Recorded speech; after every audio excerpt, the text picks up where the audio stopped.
Hey, everybody, welcome. This is Jax, my co-host, and there's Taratia. I can call you Jenny, right? Hmm. Yeah, Okay, cool. Well, Jenny, I how told are you, you doing boss today? ass. No, right? either or. Hey, Three Souls, what's up? 13 Spirits. Matt, what's up? Hey, Patty, how's it going? Um, everybody else out there, Sweet Morbid Bear. How's y'all's afternoon doing? Um, so how are you doing today, I'm Jenny? good. How are you guys? Okay, We're started my good. day. Yeah, it's cold, but yeah, getting It's there. cold here. It snowed yesterday all day. Hey, Charmin, We how's had a it going? freak storm. It's like there's school was out, everything. Like when it snows here, we shut down. Literally nothing. Oh yeah, I mean, well, over here it's just like really cold, so I'm just like I can't complain. I got you beat 13 degrees. Okay, well, that ain't Yeah, you nothing. got me So, beat too. We're like 30 something, like 38 degrees. So that's But pretty next cold week for it's supposed us. it's next week supposed to be in the high 60s. I'm going. Right, right. It's "Eh." supposed to we're supposed to have a heat wave. And there's no global warming. oh, yeah, it isn't. Yeah, except Russia, what's going on there, but it doesn't matter. We It don't have doesn't. Russia. Russia. Look, don't worry about Russia. Yeah, yeah, let's ready to invade. They're not going to invade. So let's go on with it. So if y'all want, just hey Butterfiles, what's going on? So Jenny, can you tell us a little bit about yourself and what got you into being a funeral director? Okay. I started my path in the funeral industry about just a little bit over 8 years ago. Um, Originally, like what brought me into the funeral industry was my mom. She's a little bit on the macabre side, I'm not gonna lie, I but love that. very I love respectful that. about it. Mm-hmm. I love And that. yeah, Mm-hmm. she's always been into like the deeper mysteries of anything in the world. So I grew up watching horror movies probably a lot sooner than most children did, and just being kind of exposed to things that I was a young adult, in other words. But my mom used to love and found solace in driving around cemeteries, I guess because of the isolation from standard traffic or anything like that. She could just go for a drive through there during the day, and it was calm and peaceful and pretty. The cemeteries we have nearby are very, lit up and stuff like that. So light comes through, it's very pretty, very green. And so she would go to these cemeteries and kind of drive around to clear her head at a rough time in her life. And she would have me in the back seat. And there were times where she would just kind of pull over because she's like, oh, well, there's a funeral going on and I don't want to like drive by or anything. So we're just going to hang out here until they're finished. And I remember seeing, all these people around, and then there'd be these, nicely dressed people kind of standing towards the back. And I'm realizing, like, oh, those are the people that, well, at the time I referred to it as worked for funerals. Mm-hmm. And I remember being like enamored by that. I was like, they put this all together and they do all this stuff and they help these people that are, at the time I was like, they're just really sad because somebody died. And I didn't know 100% of all that went into it or anything like that. All I could tell was what I would see and stuff in movies, like we've all been exposed to. A lot of us don't ever go into funeral homes unless it's for a funeral, and we don't see the backside of it. So the only thing I ever saw was what I was exposed to on movies, and like old 80s movies at that. Yeah. So Yeah. um We after drove through I cemeteries too. My mom and I did too. That's like Weird. neat. when I did Weird. I did an interview on Fluff's channel, Oh, and I somebody remember that. actually commented that my mom was messed up for doing that, and I was like, I'm sorry. We're all going to die eventually, and Yep. that's one thing we're guaranteed in this world, that we are born and we will perish. And I was like, so Exactly. she's wrong for finding peace amongst a peaceful situation. I don't think there's anything wrong um with it. I don't. I No. think you're going there. It's a peaceful place. yeah. And sometimes you drive around there. It's like my mom and I used to do it every weekend. Hmm. And there's Sometimes we see cemeteries that something love new. that, In like if you go to California, we did it. We went in California. yeah, if you go to Hmm. Hollywood Forever Cemetery, they Yep. have movie nights there, like Oh Yep. in the They wow. sure do. cemetery. Big screen. And Yeah, they they do. Oh, I didn't know that. they love it when people come and visit people that have passed. It's There's like, nothing wrong with it. There why really isn't. Mm, forget them or be afraid of it, or make it yeah. into something that it's True. not. So I was just like, there's always somebody out there that's got to say something. But I Hey, just Ginger. remember being very intrigued by it, and it's not that I enjoyed it, but I had a fascination or a drawing towards it. And when I got older, I did my senior thesis on mortuary science. Yeah. And at the time, there was only there's only a handful of places even remotely close to me where I grew up in California that offered a funeral directing program. So I was like, this is so out of my league. This is so out of my budget. It's never going to happen. I went to school for psychology. Yeah. And as I got older, I just always sat there and thought, I think it's really cool. I had friends that went into mortuary science and stuff. Mm-hmm. And I was like, what you do must be so cool. And they're like, well, I mean, it's just like any other job, And I'm like, not quite. But I think, once you get into it, that's what people kind of view it as. I do now. But I saw the show Family Plots, and it used to be on A&E years ago. Oh, wow. And I remember being like, I'm gonna go to mortuary school. I'm gonna do it. I lived in Phoenix at the time. And in Gilbert, which is in the Phoenix metro area, they offer one of the only funeral directing programs in Arizona. So I was like, I'm gonna do it. So I started there, and then I got accepted into another specific funeral directing school in Texas, but I did the online program. And all you have to do is go in and do your clinicals for your embalming and stuff like that. It is easy peasy. It takes you about, if you're a full-time student, you could probably do it in about 18 months, but usually some people, it takes them about 2 years, and you end up with an accredited degree. Wow. And so that's what I did. And I had my kids and everything, and I was like, well, I'm going to do this. I'm going to do this for me because I've always wanted to. And so I did it, and I got my first job at a funeral home during my internship, and I was an arranger. I was hired on as an arranger. And what an arranger does is they do everything a funeral director does, but number one, they get paid less. But number two, they're not allowed to do any puncturing to the body. None of the preparations that involve anything that is injected or anything that is lodged into the body, or at any point, they're not allowed to do any type of embalming or anything like that. They can dress, casket, put makeup on, all those things. They will, meet with families. They will do the full contract for the funeral and everything. They can do all that. And they can't sign death certificates. So that's what you need your funeral directors for. So when you get your funeral directing license, you're allowed to do all that extra work. But that's kind of how I started into everything, the long and the short of it. That's the start of it. So I'm sure you have more questions. Yeah. So what skills will you need to be a mortician? You can graduate high school. That's all you really need to go into the funeral, to go into becoming a funeral director. There are some prerequisite classes you have to take before you start the real funeral directing program, which is all of your embalming and all that stuff. Basically, the mastermind behind it is that you will own your own funeral home one day. So they make you take business classes. They make you take foreign religions. They make you take a bunch of stuff to get you prepared for all the different types of religious backgrounds that you may encounter, how to prepare funerals for that, what are some of the cultural ambiances and stuff like that you may encounter. And then you kind of get into your anatomy, and you get into restoration, because part of it is the business side, and then it's the embalming side, and then restorative arts and all kinds of stuff. So it's fun. Well, for me, it was fun until they start the first day, they pop a body in front of you. And then it's like, oh, it got real.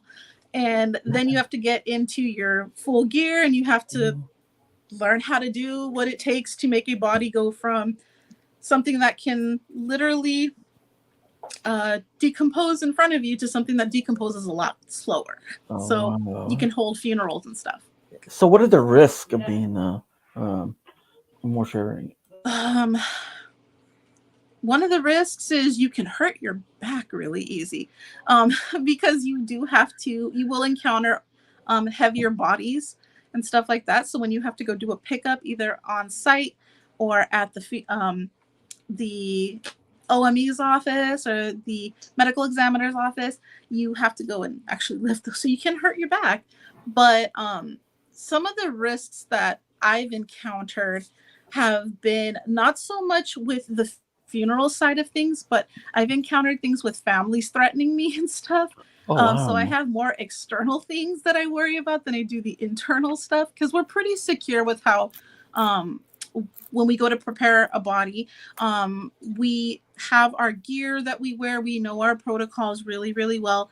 And when somebody passes of any type of disease that we need to be aware of, we get that paperwork. So we know right away, like, these are communicable diseases, and that is what this person is coming with. So we know how to address those situations.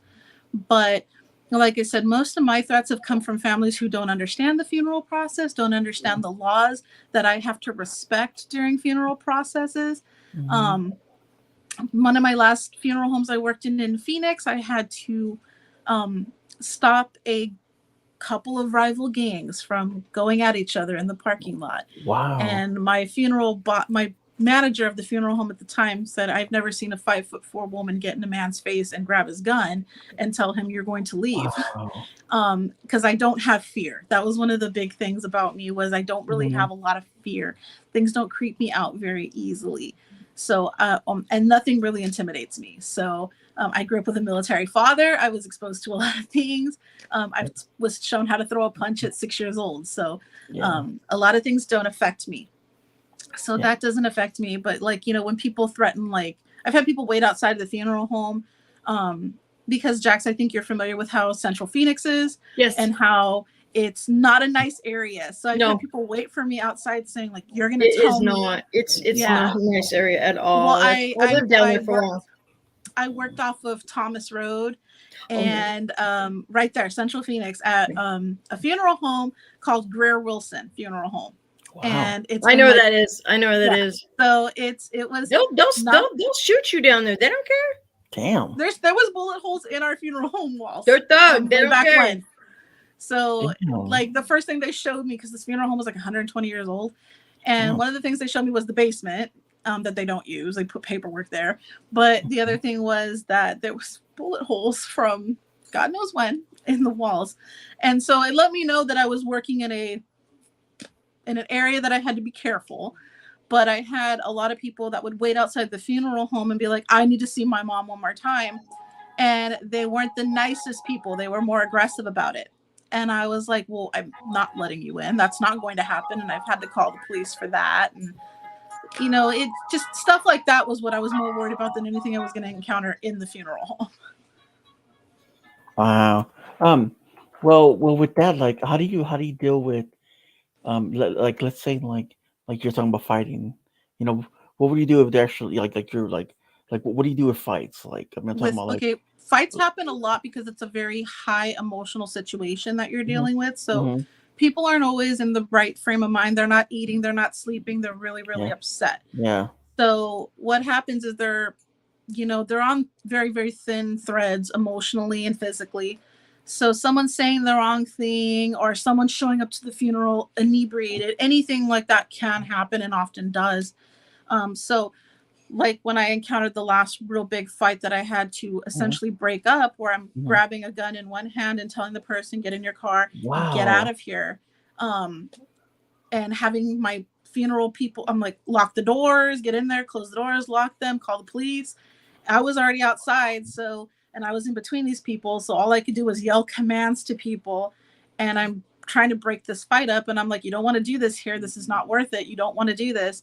But they weren't threatening towards me, they really wanted the person on the other side of me. Oh wow. But it's one of those things where was that a really dangerous situation? Absolutely. Do most funeral directors encounter that? Probably not. But it can and does happen depending on where you're at. And that was when I was in downtown Phoenix. Yeah. And it's one of those adrenaline rushing situations. You don't ever expect to encounter them. I've had a full-on fist fight go out right in the middle of the funeral home. Basically, what Wow. you do is you let them know, I will call the police. You guys need to stop this. Like, you do the best you can to de-escalate the situation however you can, but you have to protect yourself. So my big thing is protecting my staff, protecting the decedent, and clearing out my funeral home, because usually more often than not, there's children there. Yeah. They don't need to see that. This is scary enough as it is. Exactly. But that happens where people want to fight. Most of the time I've seen it at gravesides more than I've seen it in the funeral. like in the Wow. funeral home, but it can happen either way. Yeah. What? How about like? Do you accommodate like if people want to like do like special things for the people that you can't do, like music and like all these whistles that people want for their loved ones. Like, is there something you couldn't do? No, I'm No. limitless. If Oh I can wow. make it happen, I will. I've had I've had a hot air balloon at a funeral before. I've had fire trucks at funerals for, a youth that wanted to be a fireman. I've had costumed characters come in, and Wow. we've had, so the funeral firm I work for prides itself on the celebration of life.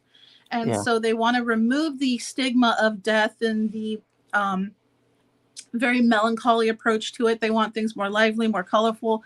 And some of the training material they showed us was literally them having a dance party in the funeral home. So they wanted us to be able to Yeah. promote a life story versus, a funeral in the traditional Mhm. setting. So we've done all kinds of stuff. We've had a race car driver pass away and put his casket behind a race car that could literally carry this trailer with the adorned casket on it around the track for his final lap.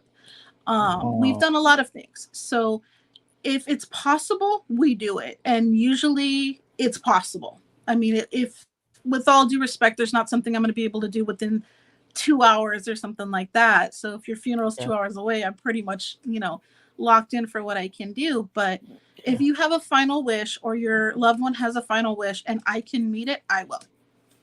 Okay. Cool. Cool. Um. Well, what do you like? I know people could put like um things in with the coffin and stuff. Mhm. I don't know if you have, that little. I know I've seen caskets online where you get to open those little things on like on the side and stuff, Yeah, trinkets or whatever. Well, what's the most weirdest thing that people ever put in there? there's a lot of weird stuff. I've seen adult toys be put into the caskets. Oh wow. I've seen You never know. everybody always tries to sneak joints and little mini bottles of I mean, you're really not sneaking a bottle of alcohol, but as far as like, illegals, people have snuck in drugs, put it in their little coat pockets for them, their final hoorah for their loved one. There was one time, and the one time I realized that we always have to check every little thing was I had a person who was going to be cremated, and his loved one snuck 2 bullets into a belt loop or something, an area Yeah. that I wasn't going to check, or well, it wasn't even my case, it was my boss's. And Yeah. we were patting him through and we didn't find these 2 little bullets. Well, what happens when you put somebody into a very, very, very hot oven is those bullets go off and they explode. Oh, Oh. So, and it well, he went out sounds with like a gun bang. was fired, and it was like, so Oh. that the other thing that a question we always ask is if anybody has any devices implanted in them that have a battery, because batteries do the same To thing explode. and they pop.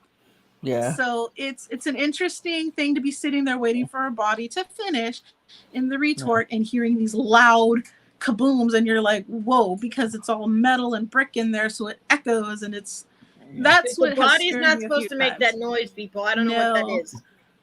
That's Wow. crazy why they do stuff like that. They know that they don't think fire, heat, bullet, boom. Yeah, They we don't think don't. that.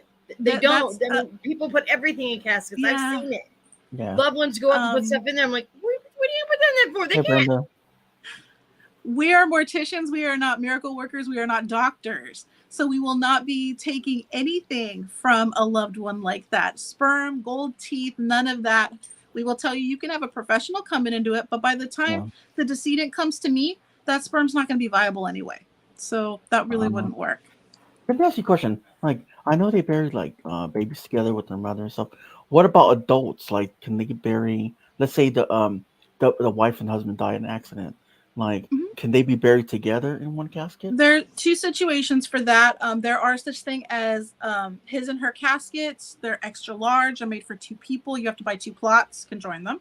Okay. So the funeral becomes that much more expensive. Or you can stack them in the plot where it would be one would drop 2 more feet so that the other casket would be on top. And that's when you usually see the his and hers grave markers are in one plot together that way, or side by side separate caskets. But if in the event of a baby, because they are so small, they will fit in the casket. There's really no weight limit to a casket, but there is because of the width more than there is, anything else. So if you're kind of wide, we have to get you kind of a bigger box, right? So Yeah, of course. but if it's a baby or anything like that that can fit in its mother's arms, and your state permits it, it will be respected as a wish to place the child with the mother. But as far as 2 bodies in one single casket, a casket meant for a single body, that won't happen. Not legally anyway. But there are caskets that accommodate. And then, like I said, there's the double stacked measure for placing loved ones, within reach of one another is what I like to call it. Oh wow. So can you name some caskets that are affordable and expensive? None of them are affordable. Well, I know they're expensive. Well, Oh, I well, always tell I heard the people rented ones. there are rental rented? ones. Yeah. There are rental caskets. They're made for cremations, though. Okay, so I was just going to say. I was doing my And homework.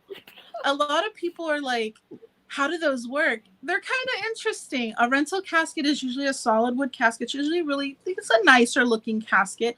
And what goes inside is the cardboard box. The non-combustible container is what we call it, that a decedent would be in for their cremation. And what happens is the bottom of the casket, the backside of the casket will unscrew, let down kind of like a tailgate, and we slide the box in there. Yeah. And then there is a dressing kit that comes with that, and we place that.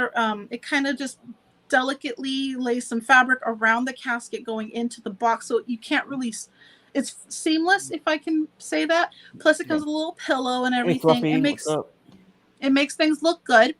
And then, hi, babe.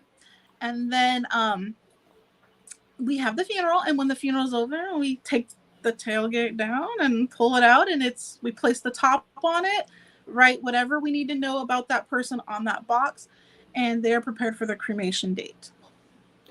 But also with rented caskets, like you were talking about, where when you bury them in the ground, you slip them into a box and. No, that's for cremation. Rental. That's cremation. Well, rental casket is cremation only, because you can't rent something and then go, okay, I want to put it in the ground next, because that's violent. You can't lease a casket for many years. Did he throw away that, like the rented one, because they can't use it again, right? The rental? Yeah. No, it's not thrown away. The box, when we go to cremate you, the whole thing goes in there with you. Oh, okay. I just thought that like the. Do you remember that box we saw, Eli? We were watching. They put the bunnies at the cardboard box. Oh yeah, that goes inside the rental casket. Oh, okay. That's in there. So the person, the decedent's never going to physically touch the casket, and you wouldn't want them to anyway, because it's interesting to look at, but it's hollowed. It's just not particle board, but like plywood in there. There's nothing much in there. Like, it's not soft. It's not pretty or anything like that. True. I heard you could put like notes in there. Like, I don't know. I was seeing something like that, but you could put notes in there or such for loved ones. When a person passes away and you want to place something with them, you can place it on their person. There's also, when we do burials, there is an area at the edge of the casket, which you're referring to, where it kind of unscrews, and we usually put the burial permit in there, so that, or a copy of it. So people, if something ever were to happen, we had some horrible flash flood and a body surfaced for some reason, or a casket surfaced, we know who it was. So because we would have that in there. But that's more of a recent thing that has occurred, and stuff like that didn't happen back in the day when we did not place the cement containers on them that keep them in the ground in the event of a flood or anything like that. Now we do have the casket encasers that are cement basically, and they're heavy for that reason. It keeps them in the ground. Okay. But normally, if you want to place something with a person, we would just place it on them, in their hand, in their coat pocket, just beside them, whatever you would like. Let me ask this question. No, go ahead. My mom has already got her burial stuff done, so we don't have to worry about anything. She's got a box, but it's a double box. So whoever goes first, that he or she would get sealed first in it, right? It seals up, and then the other side would be empty until my dad before either one passed. She's got a double side. Well, she's being cremated, both my mom and my dad. So they bought a double box, a double urn. Yeah. So it's a very pretty. It's engraved and it's beautiful. But so in the case of that, and a lot of people are confused how cremated remains come back to the family. This is how it's been at every funeral home I've ever worked for. I've worked for a handful of them. And then the ones that I've managed and everything like that, we've all done it the same way. When you are emptied from the retort, when the decedent's emptied from the retort, and we make sure everything is, this is going to be a little graphic, but you're here for a reason, right? Sure. We pulverize the remains to make sure bones, teeth, anything else is grinded, not visually horrifying to see if you were to see it. Right. So what happens is it gets put into a bag. There is a little token that is placed in the retort with the decedent. It is their cremation tag. And that is with that body the whole time, so we know who is who. And that gets placed either inside with the remains into a bag. It is a very, very thick plastic bag. And that is zip tied up. Sometimes they put the cremation token with the zip tie, but more often than not, we place it inside of the bag. Okay. Pardon me. So that way, if something were to ever happen, we could identify those remains. And that cremation token and that serial number is followed up with the state. So if we were to find them somewhere, we would be able to run that cremation token, that serial number, and identify who that could possibly be. But in the case with a double urn, so we would just leave the remains in the bag, placing that in the urn if it fits. Sometimes we don't have the ability to do that. So I've seen that episode, and that's you disgusting. Don't want to eat. You don't want to eat that. You don't want no part of that. But I mean, if you like the way charring tastes, like I guess, but so with the pet, not your mother. Yeah, no. So so what they would do is they probably put the bag in there and then seal the urn, and then upon the death of the other spouse, the same thing would occur. Now, if I know when I have to place remains in an urn, I like to keep them in the bag in case that urn breaks or opens or anything like that. I think so. I think that's what she wants. She does want it bagged. She doesn't and want that's how they come. Yeah, that's how they come in. Most of us, we don't want to touch the remains any more than anybody else would want to, for two reasons. Number one, I don't want to disturb the remains. Right. And number two, and the other reason is, why would you want to touch them if you don't have to? So I would place them in there as best I could. Sometimes what I have to do, especially for a narrow opening, because you've seen those urns that are like this, what I do is I take a separate bag, place that bag in the urn, open it, and then pour the remains like a sifting kind of guy. Yeah, and then reseal that one, making sure everything is remaining intact respectfully and everything. And then I seal the urn. But if you have a wide enough opening, we will just place the bag in there. And then when the following spouse or following person passes that is meant to be with them, we would have you bring the urn and we would do the same thing. That's what I thought. Okay. Because when she passes, which she probably lives 110, who knows? That woman has survived double pneumonia, walking pneumonia, and how she's still alive, I don't know, but she's still alive. But that's what I was wondering, when I brought it home with me and in the event my father died, I'd bring it back to put him inside with her. Yeah, okay, they'll ask you, are you going to be purchasing an urn through them or privately? And she already bought it. She's got it lock, stock, barrel. She goes, I don't want you. She said, in event of our passing, I don't want you to be weighed down with the money. So they've already taken care of it. Yeah. So in that case, you would just tell, for the follow-up person that passes, you would just say, we already have it. It's a double urn. It's a 2-occupant urn, and you would just bring it in, and they just make sure. What I would make sure is that you don't incur a charge for them placing it in the urn for the second I'll have to ask for that. the second person to pass. Well, she has her pre-need done, so she's taken care of. But for like in the event, like your father passed her spouse passes, what you would do is just make sure that you're not going to inquire another charge to open the urn and place. You know what I mean? Because just make sure of that, because some of them they'll say no, it's waived, it's fine, it's already been taken care of once. Check the paperwork. Just check your paperwork. Okay. Well, thank you. Now I know. Well, some places charge up to $150 for that, and I think it's insane. For them to open an urn, place it in cremation jewelry, or separating for the remains for different urns for family members, they will have a charge. Some places will have a charge. I've never charged anybody, even when it's been on my price list. I'm like, I'm not doing that. It's kind of weird to charge to open something, to put something. It's like you already had it made, you already had it done, and then you're not really opening. You're going to the other side of it, and you want to. Why? Yeah, and to me, it doesn't make sense, but it's to them. I think it's their way, in my opinion, it's their way of recouping costs of not selling you an urn. So that's the way I look at it. But it's paid for through them with her pre-need. So just make sure that, in the subsequent opening for the next person that follows, you would want to make sure you don't incur that charge, because that's something you don't want to be surprised with. I don't care how, if it's $25. It's not something you're like anticipating, and it's like, it's one of those ancillary charges. You're already paying so much already. I mean, when we got the paperwork and we put my name on it, I'm like, yeah. And just think, she's locked in for the pricing when she purchased it. So when she actually has it, you're going to see the new the contract at the current pricing, and you'll see how the inflation works. Because I used to sell pre-need as well. I don't anymore because I hate doing all that paperwork, but it's interesting. Yeah, when she got it in, when she did this 10 years ago. Yeah, so she probably got phenomenal pricing compared to. She did get good prices, but I said, "Ma, that's a lot of money." She goes, "You know what? I didn't get a lot of money in life. Oh, I'm gonna look good in death." I said, "Oh Lord, have mercy, Lordy." But we don't have a problem about talking about death. When she goes, I mean, I'm close to my mom, close to my dad. Like my dad goes, "Oh, I know my dad's Bulgarian. Oh, and I know that." Oh, let me ask you a question about that.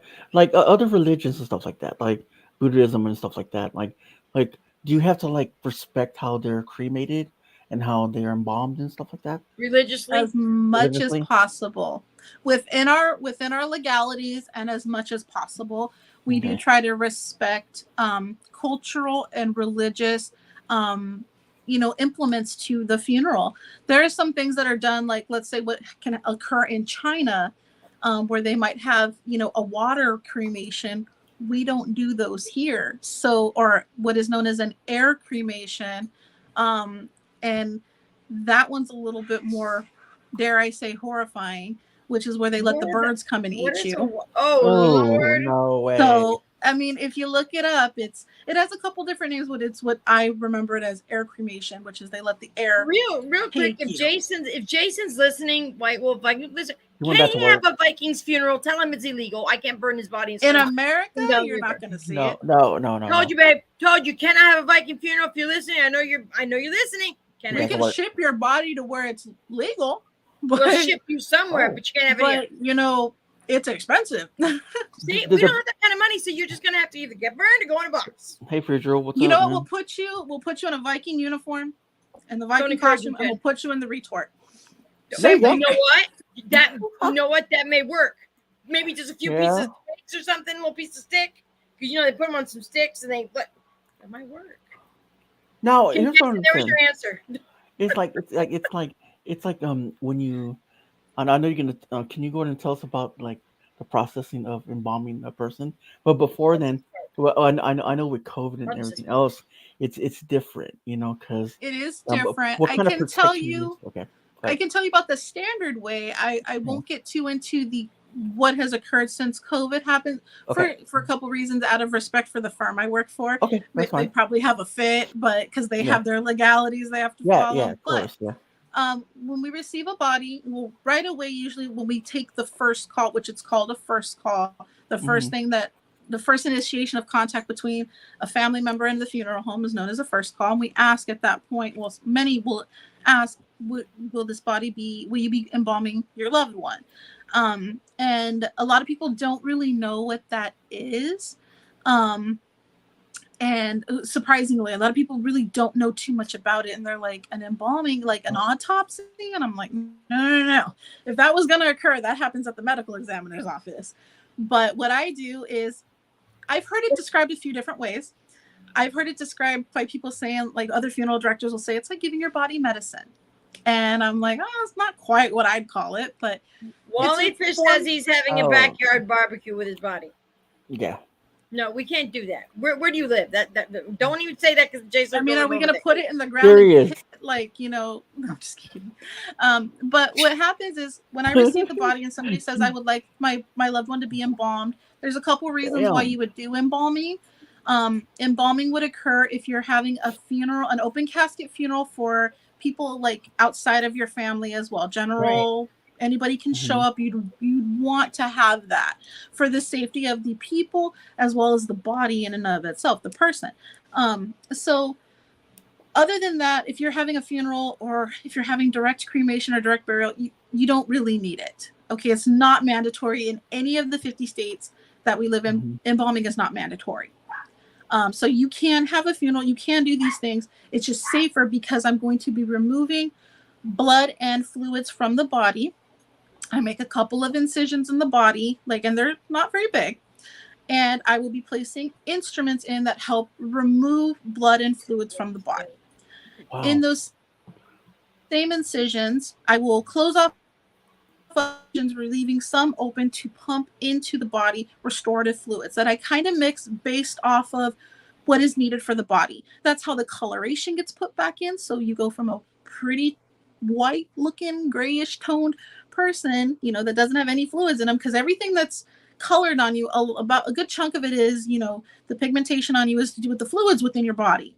So when I remove all those and capillaries are no longer what they once were and things are shrinking up and you don't have the same color you once did, what I have to do is put that pink glow back into you. So I have to mix some chemicals up and try to, put those into you to make sure that everything is looking lively again. And what that does is it does not stop decomposition, it slows it down. And how much is it going to slow it down varies on the person. So if you have really good arteries and everything goes where it needs to go without any issue, your body will be, pretty well preserved for as long as, I would say a good 2 weeks before it starts showing signs of, wanting to go back into the decomposition states. I mean, it's not something where an embalmed body is, timeless or anything like that. So, and we also continue keeping you, it's not freezer, but cold storage to kind of keep aiding in the preservation of you until your loved ones can see you and say their final goodbyes. But that's what pretty much occurs in embalming. It's not as, and if any restorations need to occur as well, it's not so much just the fluid part, but if there's trauma to the body, I restore that. If there's any type of physical injury to the body, gunshot wound, any other types of trauma, there's a lot of trauma that can happen to a body. But I would take the measures to cover that with whatever measures I need to make that look like skin and everything else, so that the family members don't see, those things. Nobody wants to see those things. I also use cosmetics to, make sure, that our faces look glowy and, as much as possible. And that's pretty much what occurs with embalming. There's a few other things that we have to do, but nobody needs to really worry themselves with that. Okay. With doing that, what's the most difficult job in embalming? Working with a certain deceased. Well, depending on how decomposed the body is and the elements that it was in, water, outside in the elements for longer periods, there's advanced decomposition. And advanced decomposition could take skin down to the skull, skeletal structure, things like that. Lots of skin slippage, because even after a couple days, your skin starts to slide off of you. So even me picking you up, literally, it's like a glove. I could remove the top layers of your, dermis and stuff like that.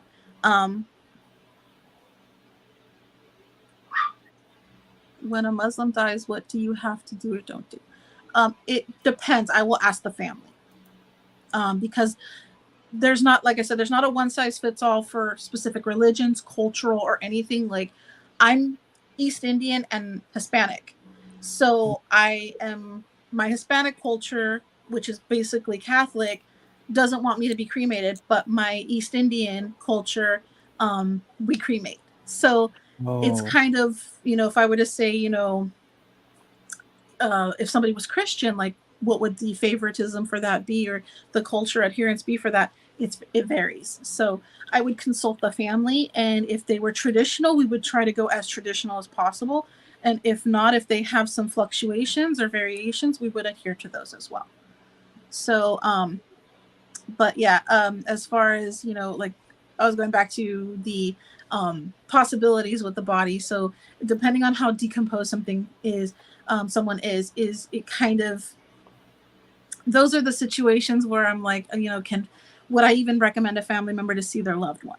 And I've had to do that, where I've had to say that the appearance of your loved one would be psychologically detrimental for you to see.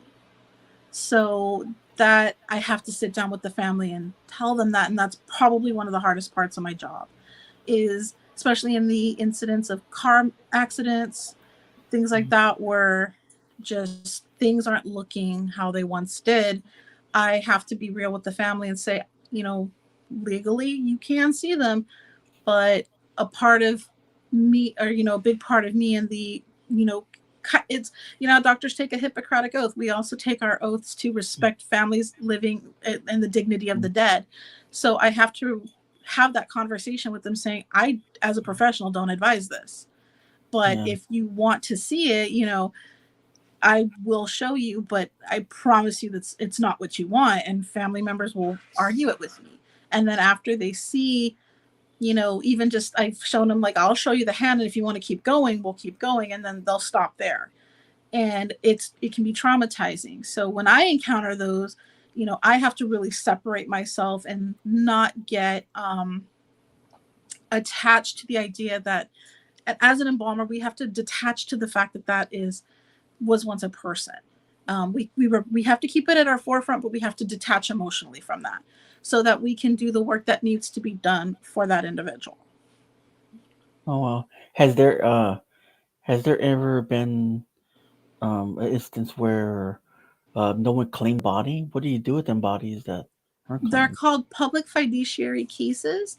And Mhm. what happens is, most people will remember paupers' graves or county burials. Mhm. What ends up happening is, and it happens with people that live on the streets. Yeah, I don't like calling them bums, whatever people yeah, do. yeah, If you yeah. pass and nobody claims you, what ends up happening is, and you can actually see these online, they will try to identify you and post a picture of you, as long Wow. as you're intact enough and you're not something that would be, traumatizing for someone to see. They will post a photo of your face and try to get you identified. But more often than not, Oh, it's hard to identify someone who doesn't have a driver's license on them or anything. And you can go and, go to the county websites in some places and actually see the faces of those who have passed, or the unidentified. And sometimes what they'll do is, somebody, it has a lot of decomposition, they'll do a rendering and place that there and try to give the characteristics as much as they can. Adult female between the ages of 34, 35, as things like that. And are right. they always on the mark? No, they're not. Sometimes it could be someone and they were actually 55 and they look 35, Yeah. things like that. But we try to say the last, bit of clothing they were wearing, anything that it would identify them a little bit to somebody.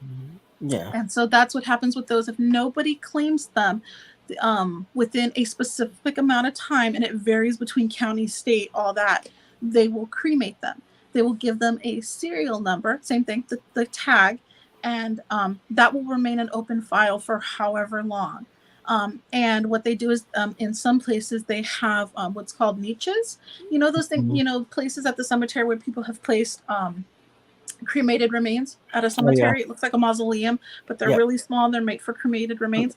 Yep. They will usually have something similar to that, because our ground is becoming more and more expensive. So most places are opting for the cremation in the county versus just burying them. And so when that a family member does come forward and say, this is my family member, I would like to collect the remains, they go and they break the seal on that, and they will be able to collect from there. But it used to be that you were buried with just like a number. And some places still do that to this day, but we're running out of ground. And like I said, ground is expensive. Yeah. So they advocate more for that, the cremation versus the burials anymore. Yeah. And that's kind of what happens with them. The county absorbs the cost to have the cremation or the burial. And from there, you just kind of wait for a loved one to either say, can I have my loved one or anything like that, or they remain a number. Wow. How about people that give their body to science? Like, did they go to y'all guys first, and y'all guys So involved what happens is, if you've given your body to science, usually that facility knows when you've passed. They will be informed that you've passed, and they have their procedures for what they do for intake and stuff like that. Like in Scottsdale, there's the cryogenic facility where you can get yourself cryogenically frozen in Scottsdale, Arizona. One of my funeral directors used to work there, and she told me their process and how she's like, if you've ever had to do their cryo freezes on a person, that's because it has to be nuts. Yeah, they're not going to come back. No, look. The only way you come back is the other side. Is people pay for it. They either don't or they pay for it. And the thing is, like, the process to do the cryogenics has to be done within minutes of passing. And so you're on site for like the last breath, and they have to inject this stuff and like really push it into the body because it's thick, and it basically destroys the tissue. So even if you could come back, you'd be a puddle of goo. Wow. Yeah, it's not gonna happen. But so they have places like that, and then there's like the bodies exhibit that's in Vegas, and they have different variations of it in other places where you can donate yourself to that type of preservation. So people, I love that thing. That is awesome. That is the most wicked awesome thing I've ever seen. It. Yeah, and I've taken my daughters to it. It is shocking. It can be, but look at it in the medical sense is what I tell everybody. Just go in there with a medical frame of mind. And so my daughters have been able to see things that normally they wouldn't have seen. So I let them know this is what a heart looks like. This is what all the chambers of the heart looks like. And, it's kind of cool to see. They're going to learn it in science eventually. They're going to learn it in biology if they take it. They're going to. Right. And this way they see it up close, but really there's all kinds of donations that occur. So like you can donate tissue, all that'll occur. If you're donating tissue, post-mortem tissue or anything like that, you will come to the funeral home typically, and then whenever they're scheduled to come and take you, and then they go and do their removal and bring you back. And then we kind of restore you from there. Anything else that's where it's whole body donation, like I said, the hospital usually the family will usually notify the hospital, like, oh, they have a donation. They're slated for a donation. And that facility will come and pick them up. So if they come to me or to another funeral home, it's usually that they're going to donate something like simple, like eyes or skin or anything like that. And they'll go and take them and do that, and they'll bring them back. They can use the skin for the skin grafting, right? If they donate their skin for skin grafting, just stuff to test on for various things like skin cancers, things like that. If somebody has a bunch of metal in them, we actually, in all the places I've ever worked, so Arizona, California, and Nevada, we offer it back to you. We usually, it's yours. It's the next of kin. So if you signed off on that contract, technically anything the decedent comes with is yours. Do some people want them? Do they want, grandma's hip replacement? Some people do. And so they will say, can I have them? And I personally clean them up as best I can. And then I'm like, here you go. And I'll put it in a biohazard bag and everything. And I'm like, here you go. But most people are like, we don't want them. So what we do is we place them in biohazard containers, and our biohazard removal people come in and they dispose them in a medical waste facility. Where does the blood go? Like after when it's drained from the body? Drain? Well, like isn't it bad for I told you down the drain? He goes, no, that can't be right. I'm like, no, it is right down the drain. Does Some it go somewhere else? Like, I mean, other than our drinking some water. states require us to have 2 drains, one for your standard water waste, and the second one for any human fluid, like that type of fluid waste, Yeah. so blood or anything like that. Some states do. Places I have do not. It goes down one. Like if you were to cut your finger, let's say you Yeah. were doing something, you cut your finger real bad. You're gonna Yeah. go to the sink or whatever, rinse it off, right? It's going down the same Yeah. drain. Yeah. So that's kind of how some states view it, is it's simply blood, so it can pass through into a standard sewage system. And most places that's how it's done. Others, they kind of I believe it was when I went to go work a funeral home in Georgia, that they had to have 2 separate systems, because they treat their water separately. They have variations of water treatment for what is consumable versus what is waste permitting. So Yeah, says don't play in the sewers. I don't want to play in sewers either way. So thanks, bro. Okay, like I went with when someone's like, let's say they got their head decapitated in like a plane accident or whatever. How do you hold them up in a casket so they can, like, how do we what? a proper, like, let's say their head's cut off, Mhm. how do you keep them in place in the casket? Is it sometimes you have to just have a closed casket, or can you like put Well, something that if it's, let me put it this way, if it's only a decapitation, and meaning just, I will reattach and use cosmetics and clays and things like that to kind of hide the sutures and things like that. They use wax. Kind of, or I will Yeah, even wax. recommend a high neck Tank clothing top, guard. yeah, little what do you call those? Turtleneck, whatever. Turtlenecks, yeah. How'd you get it, please? Or a high neck item to cover it. Otherwise, I will leave it up to the discretion of the family member, and I will even let them view their loved one and ask them, like, do you still want to continue with an open casket? It's literally up to the family what they want to do. Like, and a lot of places are like, oh, so just sewing it back on. No, it's not simply just sewing it back on. There's some other things I have to do. And that can get a little graphic, but it involves, I would be at the hardware store buying PVC tubes and stuff like that. I will restore as much and simulate how human structure is done as best I can.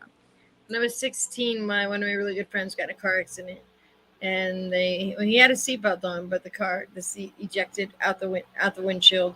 They found him down in a ravine, seatbelted in, but he could only have half casket because his legs were just gone.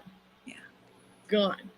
I thought that, a lot of us put, like, back then, 80s, skateboards in there. He was a skater. We put his little magazines in there. We put his Metallica tapes, all that stuff. Suicidal tendency hat that he always wore.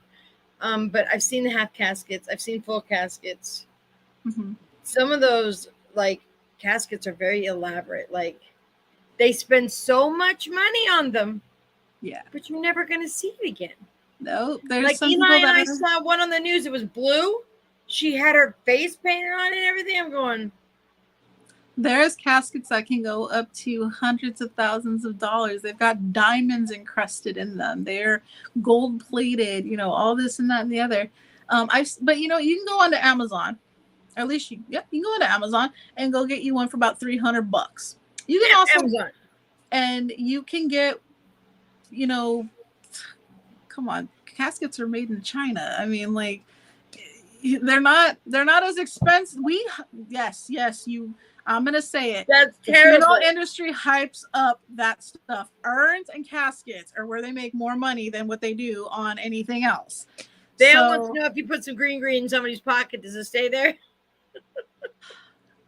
I've left it before. I'm not, this is gonna sell me out. Like, I've done it. I've known about it after the fact. How's that sound? You're like, well, you can't take it with you, bro. What are you gonna do with it? Let me put it to you this way: if you're simply going from me to the cemetery or whatever, if I'm cremating you, I will remove it for, everybody who's around. Like, we just really can't do that ethically. But if you're going with me to the cemetery, I probably wouldn't frown upon it as much. But if I have to transport you any other place, like people who have a funeral here, the body gets transported over state line, I can't do it. ethically, legally, or anything like that. It But can't do it. legally It's still, you can't do yeah, it. 'Cause it's still you're the same basically thing as smuggling. transporting narcotics. So it's the same guidelines, but if, like I said, if it's me, like, and if it's something, we're just going to the cemetery, I know a lot of funeral directors that would just ignore it. But are we supposed to? No. I saw, I don't know, it's on TV somewhere. Some guy got buried in his car. Yeah. Some places will, you'd have to buy, like, I hate to say what the size of plot you would need for it, but there's places that, and it happens in the United States. There was a famous actor that was buried in their car, and stuff like that. And people want to be buried Wasn't with James Dean buried in his car? That's what I've been told, but I think it was James Dean. He was buried in his car. I know there was one.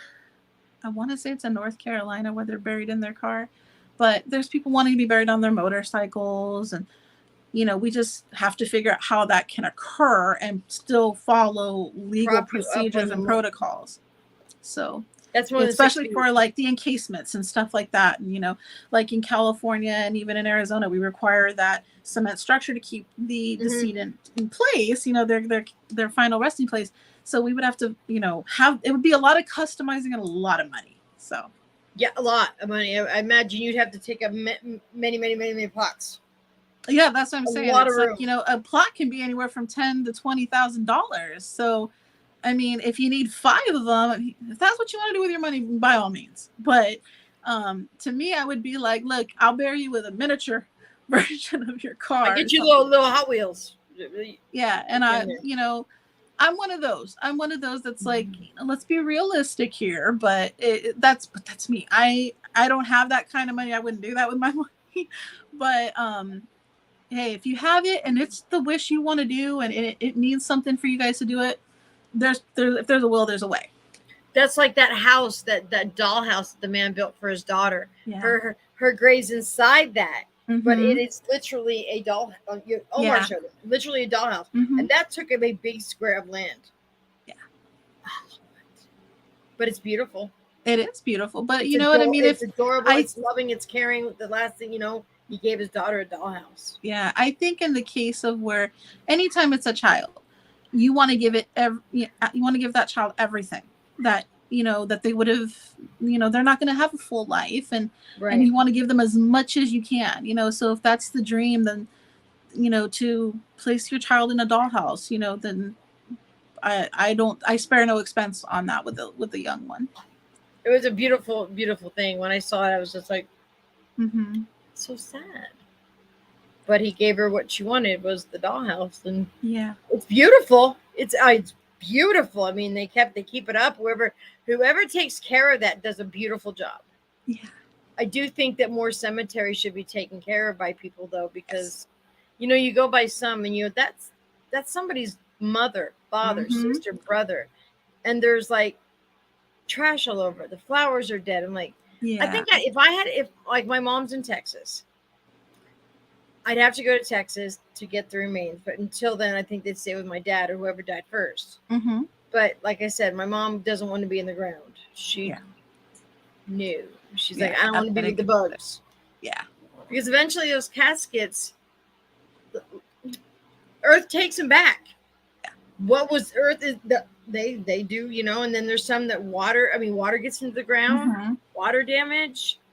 They don't stay beautiful forever. Oh, no. So you spend $50,000 on a casket, you probably just put the $50,000 into the ground and go get it. Might as well, in my opinion, get one that looks like it, that's about 10% cheaper, or 10% the cost, and then go buy you a car. That you remember when the 80s was big on burying people's cars. Yeah, to me, it doesn't make sense to spend the upteen amount. I mean, if you have it, you have it. But and I can speak for me. But to me, I'm one of those that's like, it is going to be something that does decompose underground. It's not going to stay perfect and pretty, but it's an emotional time, and people think that I know a lot of people think that I want to give people the best, and so they spare no expense, and that's okay too. But just keep in mind that it's I always tell people, keep in mind, it's up to you what you want to do. Because most people don't know the cost of a casket. I'm not going to look at a casket like I would a car or something and be like, that's a nice casket. It's a $50,000 casket, isn't it? That's a good one. It'll last you No. 20 years easy. Yeah. So, Yeah. Nobody's going up to it and going, ooh, that's a beautiful, no. Yeah. Nobody, I've never seen that happen. I mean, can Movies you tell? glorify it. Yeah. Can you tell? I mean, if you want a black lacquered casket, they make them in $10,000. They make them in $500. To me, I'm taking the 500. But I've seen cheap looking caskets that I don't think anybody would want. But I've also seen the expensive ones, and I'm like, I mean, I've seen one like it that's about a tenth of the cost. So that's the mindset I have for it. But like I said, in somebody's final goodbye, some families and loved ones really don't. The expense isn't an issue. So they want what they feel is the best. Yeah. So I'm gonna go back to like I'm sorry, I don't go. Like do you massage the body? That's what they say. So because of rigor mortis and stuff like that. Is that true? A lot of people, rigor mortis only stays within the body for so long, and it's usually less than a day. Okay. The blood pools and the muscles tense during that process, and then just like everything else, like the gases, everything else, it releases. So what happens in those moments is they go from being stiffies, that's what people know them as, to being just they release. That's the best way I can describe it. The muscles do release, and stuff like that. So you can massage it or break it out quicker. In most times when we're doing embalming, we'll find the need to do that. We'll find the need to gently, massage an arm, leg, or whatever, so that the fluids can drain out easier or fluids can be placed in easier.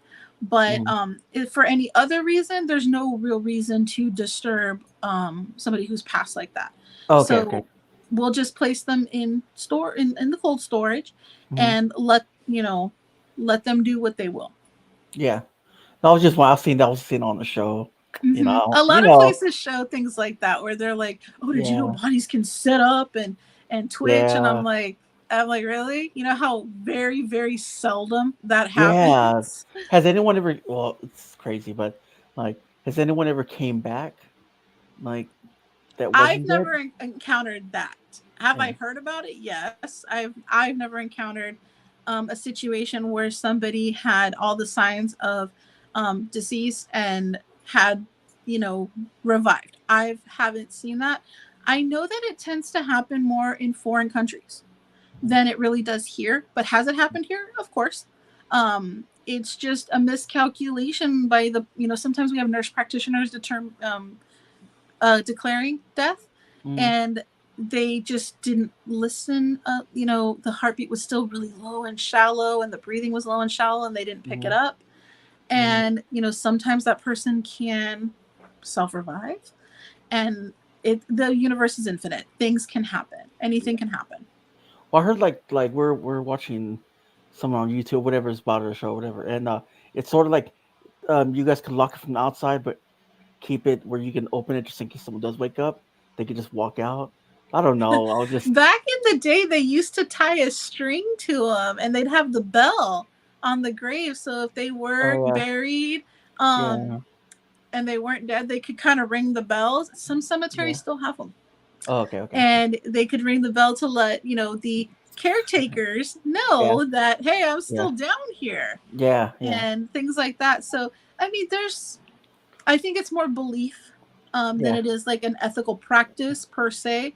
But we've advanced so far from then to where we can determine, death more concretely than they would have back in the day with, their lesser of equipment. So there was probably more false deaths back 100 years ago than we encountered today. It is now. Yeah. I mean, to me, I think a funeral is more like a formal, whatever, like a place to be. You know what I mean? Like it's serious. Like I was watching all these videos on YouTube because I don't read much, but I like watching videos. And I'm just like, whoa, like I mean, that's like I don't know if like eating every time I what was that like? Your kind of like way when you first started, where you weren't like you didn't have an appetite after working around dead bodies. No, no, no. What he watched and what we watched. No wonder he didn't want to eat. I'm sitting there going, No, it's a good. I mean, I'm just curious, you know. That's okay. I remember, like, my second born was born via cesarean, and I remember seeing my doctor as soon as he performed the cesarean, stitched me up, walked out the door and ate an apple, and I was like, "How the heck can you do that?" Well, when I first did my I appreciate that. When I first did my first embalming, when I was still doing technicals in school, I was like, oh, this is interesting. But you've gone through courses to kind of prepare yourself mentally for it. So you know you know what blood smells like, you know what you're gonna encounter an abundance of it. You know, but you also have your respirators on and stuff like that to kind of help block quite a bit of stuff. So for me it was like, you know, I asked a lot of questions before I did, you know, any type of preparations to a body. I asked a ton of questions. So I'm like, you know, and the first question we always ask is like, how do you separate yourself? How do you not get emotional? How do you not let that overcome you? Now, if you're squeamish to blood, you're going to be squeamish to blood and you're going to see it. And it's going to be something that in conjunction with seeing a deceased body is probably going to play with your mind a lot more significantly than if you had just seen blood somewhere. And sometimes people seeing that's enough for them. So in my opinion, like when I first did it, I was like, you know, am I going to be okay with this? I'm not squeamish, but this is a new experience for anybody because it's in the flesh, it's in person, it's in your face. So I just asked a ton of questions from a lot of veteran funeral directors that were on site, and they're like, look, go, you know, kind of look at things like zoom in on it, so that way it's not a full embodiment of something that is going to intimidate you or cause you to become overwhelmed. And so that's what I did. So if I was making an incision, I looked at that. I zoomed in on that 3-inch area, and that's all I concentrated on. And then from there, I was able to kind of like pan out and, you know, be okay with the entire situation. Was it intimidating in the beginning? Absolutely. Are you hungry afterwards?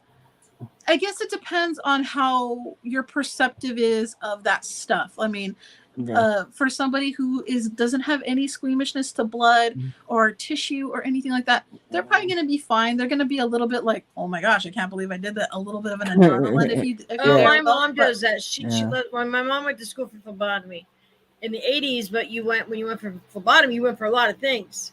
And my mom worked in the trauma center for 4 years. Yeah, she said the things that I've seen, if they have a heartbeat, she has to do blood gases, blood draws, all that stuff. And she goes, I was good with it. She did it with the trauma for 4 years. And then when I started having children and babies would come in, hurt and stuff, and to kind of, you know, it got to her. I mean, she ran the floors. I mean, if they had a heartbeat, she was blood drawing. I mean, she saw accidents, people come in with their heads the other way and, you know, or like turned a little, like broke, or, you know, they saw a heartbeat though. They were pumping blood. But anything bloody, my mother can watch anything. It's anything. It doesn't matter. I could go, oh God, Mom. We should watch surgeries on TV. When she knew she had a surgery coming up, she'd watch it. I'm like, what are you doing? She goes, it's fascinating. I'm going, I don't want to have that surgery. She goes, too bad. A lot of us are the same way, where we're like, I know I have to do a restoration for this type of case, and we'll kind of like Google it and get ourselves like out of that headspace of intimidation and be like, okay, I saw it this way. There's still times, no matter how much you prepare, things will shock you. So I had some instances where I was like, I was not anticipating that. But yeah, Fluff cannot take blood at all. Can't deal with You'd think I could, having a mom as a phlebotomist, but you know what? There's some things that, like, grandkids come in, they'll cut some bruises. But when my daughter had my grandson, cesarean, first grandson, you know, she's asking, Mom, how's the baby? How's the baby? I don't hear her. I'm focused on the boy. So I cut the cord, and as I'm walking, she goes, "Where are you going?" "With the grandson." "You good? Doctor's gonna pick you up." I Right. turned around. She goes, "Well, what does it look like?" I said, "A rack of ribs. I gotta go. Yeah. I got to go." I Yeah. said, I even asked the doctor, "Why she look like that?" I had all natural childbirth. Mm. I'm like, "Why'd she look like a rack of ribs?" He goes, "Well, we got to get the baby out of the stomach somehow." Yeah. I said, "That's wrong, and I will never see that again in my life." Hey, that's a good It point. looks like down when they cut you. That's what it looks like because you're seeing everything. I don't know why I turned around. She goes, "Mom," I said, "Oh, I'm feeling weak. I gotta go. I can't do And stuff it's different like when it's your. It's different when it's Yeah. your child, somebody you have an emotional attachment to. You will have that overwhelmingness. When she has surgery, all my kids have had surgeries. Like my daughter's had gallbladders out, hysterectomies. We've all had surgeries. I've had back surgery, hysterectomies. But when you watch them and you go, "That's No. what they did to me," and the fork and the things when they pull you open, I'm like going, "Bro, why?" It's a What- little what- why you- intimidating. It's a Why little. you gotta pull it out? Yeah. Welcome back, It's a little Brandy. organ. Why you don't gotta be all like double? Yeah. Why? Oh no, they go and they pull things. Oh forward. yes, they're all in there just fumbling with stuff like Oh my. Yep. they're Well, rearranging your I've stomach got and a contents. question because I know what Sophie said about transferring Welcome bodies. back, Brandy. Like, welcome back, Brandy. Okay, I heard they had those little bags we could put the bodies in because back then they used to just wheel them out and everything like When downstairs. the Well, body bags? Yeah, you know the one I was showing you today. Yeah. The black You're ones. not always guaranteed a body bag. I'm gonna tell you that right Okay, now. I was just wondering. Oh, like, he's and then- looking at Whoa, these hold elaborate on, ones hold on. where there's Oh, where no. there's stuff on each side Hold of on. it. Yeah, where we get to go pick up the bodies at the residence. You know. Okay, well, when I pick up a body, because we do that, if it's a there's instances where it doesn't matter how you died, you have to go to the medical examiner, and then there's instances that when you're advanced age, under a doctor's care, all that, the doctor can certify your death. They know why you're dying. I will be able to go to your private residence and pick you up. Mm-hmm. And what happens in those cases? I take my stretcher. And I have a sheet on my stretcher, and I kind of just wrap you in the sheet. And I belt you on there, and then we have a gurney cover, and it literally is meant to cover the length of the gurney. Some of them can look really pretty. They're all velvet and everything. They look really nice.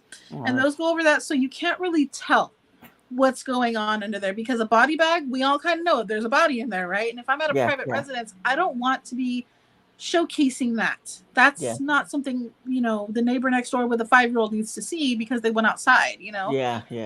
So we try to cover things as much as we can, and preserve dignity is the main focus of the funeral industry. Wasn't always, but it is now. And so we try to do our best. Is every funeral home like that? No, I can't say they are, especially for private owned funeral homes who have their own ways. Some firms are not that great, but we do try to keep everything covered. We don't show up in, funeral clothing and stuff like that. Some Like places make you do that. We show up in our regular stuff that we wore to the office that day, and we go in there and we, that's do what we need to do. A body bag's pretty horrifying, Eli. Imagine if a 10-year-old kid saw that. That's no different than where I used to live in Prescott Valley. Dude went hunting, right? Deer. I have babies. They believe in Santa Claus. They know Santa has reindeers. Homeboy says, "Oh, I got one of Santa's reindeers." Do you know how psychologically messed up my children were for 2 years? They killed one of Santa's reindeers. Yeah. The reason you would use the reason you would use a body bag is for anybody that I will tell you, the 100% of the time they will use body bags is for advanced decomposition or anything times that a puncture has occurred to the skin or fluid is going to be actively draining. We don't want to see that on a sheet. We don't want to see that on anything. We need to encase that. So anytime any type of fluid may be exiting, we want to keep that out of safety reasons, but also psychological reasons. We want to keep that in case we don't want anybody dealing with that or seeing that outside of the professionals that would be handling it. Yeah. Have you ever had like when you're on the table embalming them? Have you ever had someone burst because they've burst? You know what I mean? You know how they that's decomposition. They don't burst inside. They don't burst them in the funeral. I was just wondering because you know how they burst in the caskets, in the ground.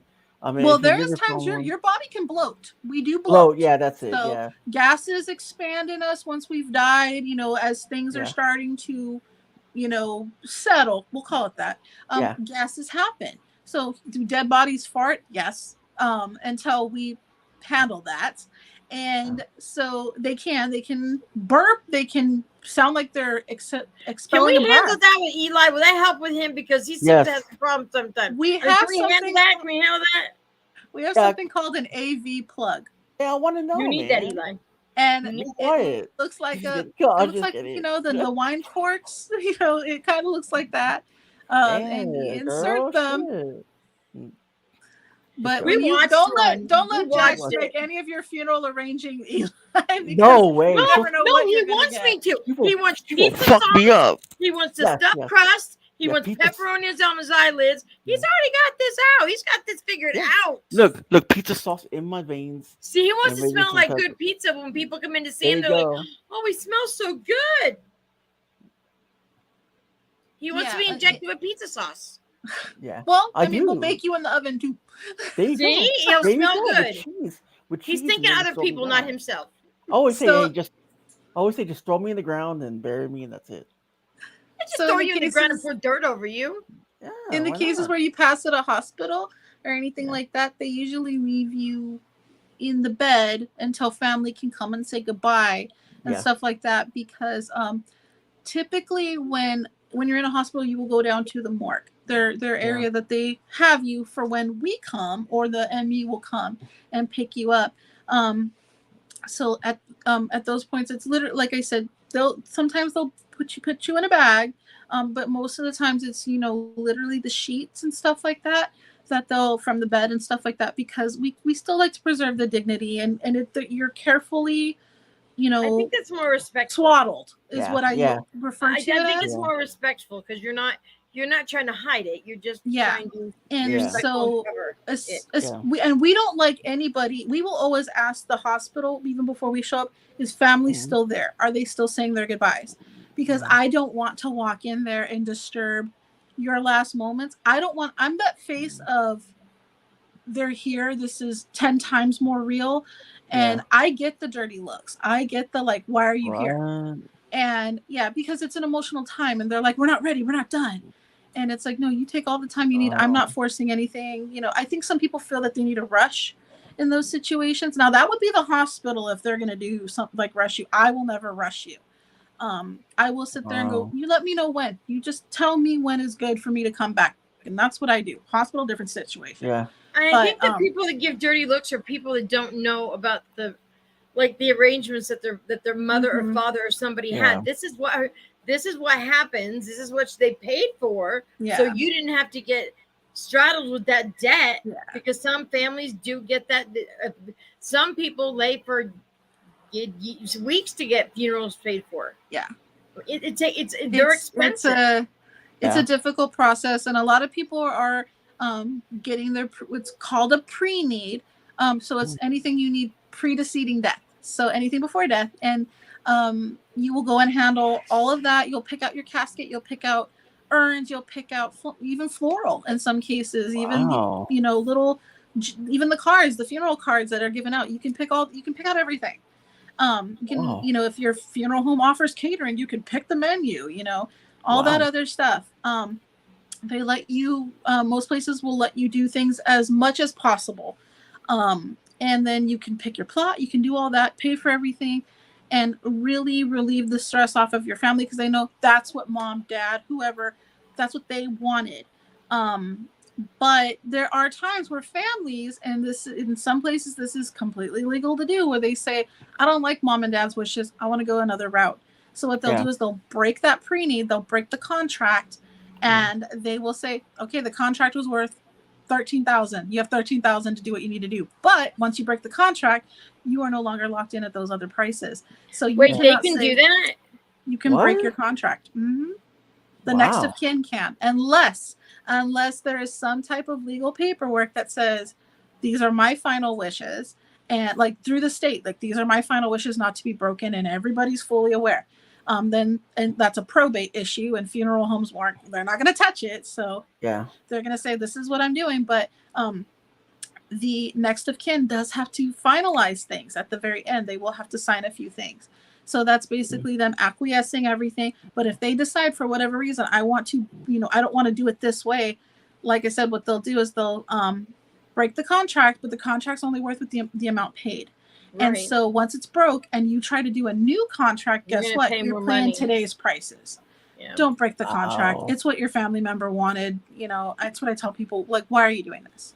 And I've even, but I verbally say it a different way. I'm just kind of like, but this is the wishes. Are you absolutely sure this is what you want to do? And we have to remember that people are very egotistical. We're creatures of ego and emotion and not so much logic. And especially in a death situation. Most of the time what I'll see is, well, we're not doing a big old funeral for grandma because we don't have a lot of family.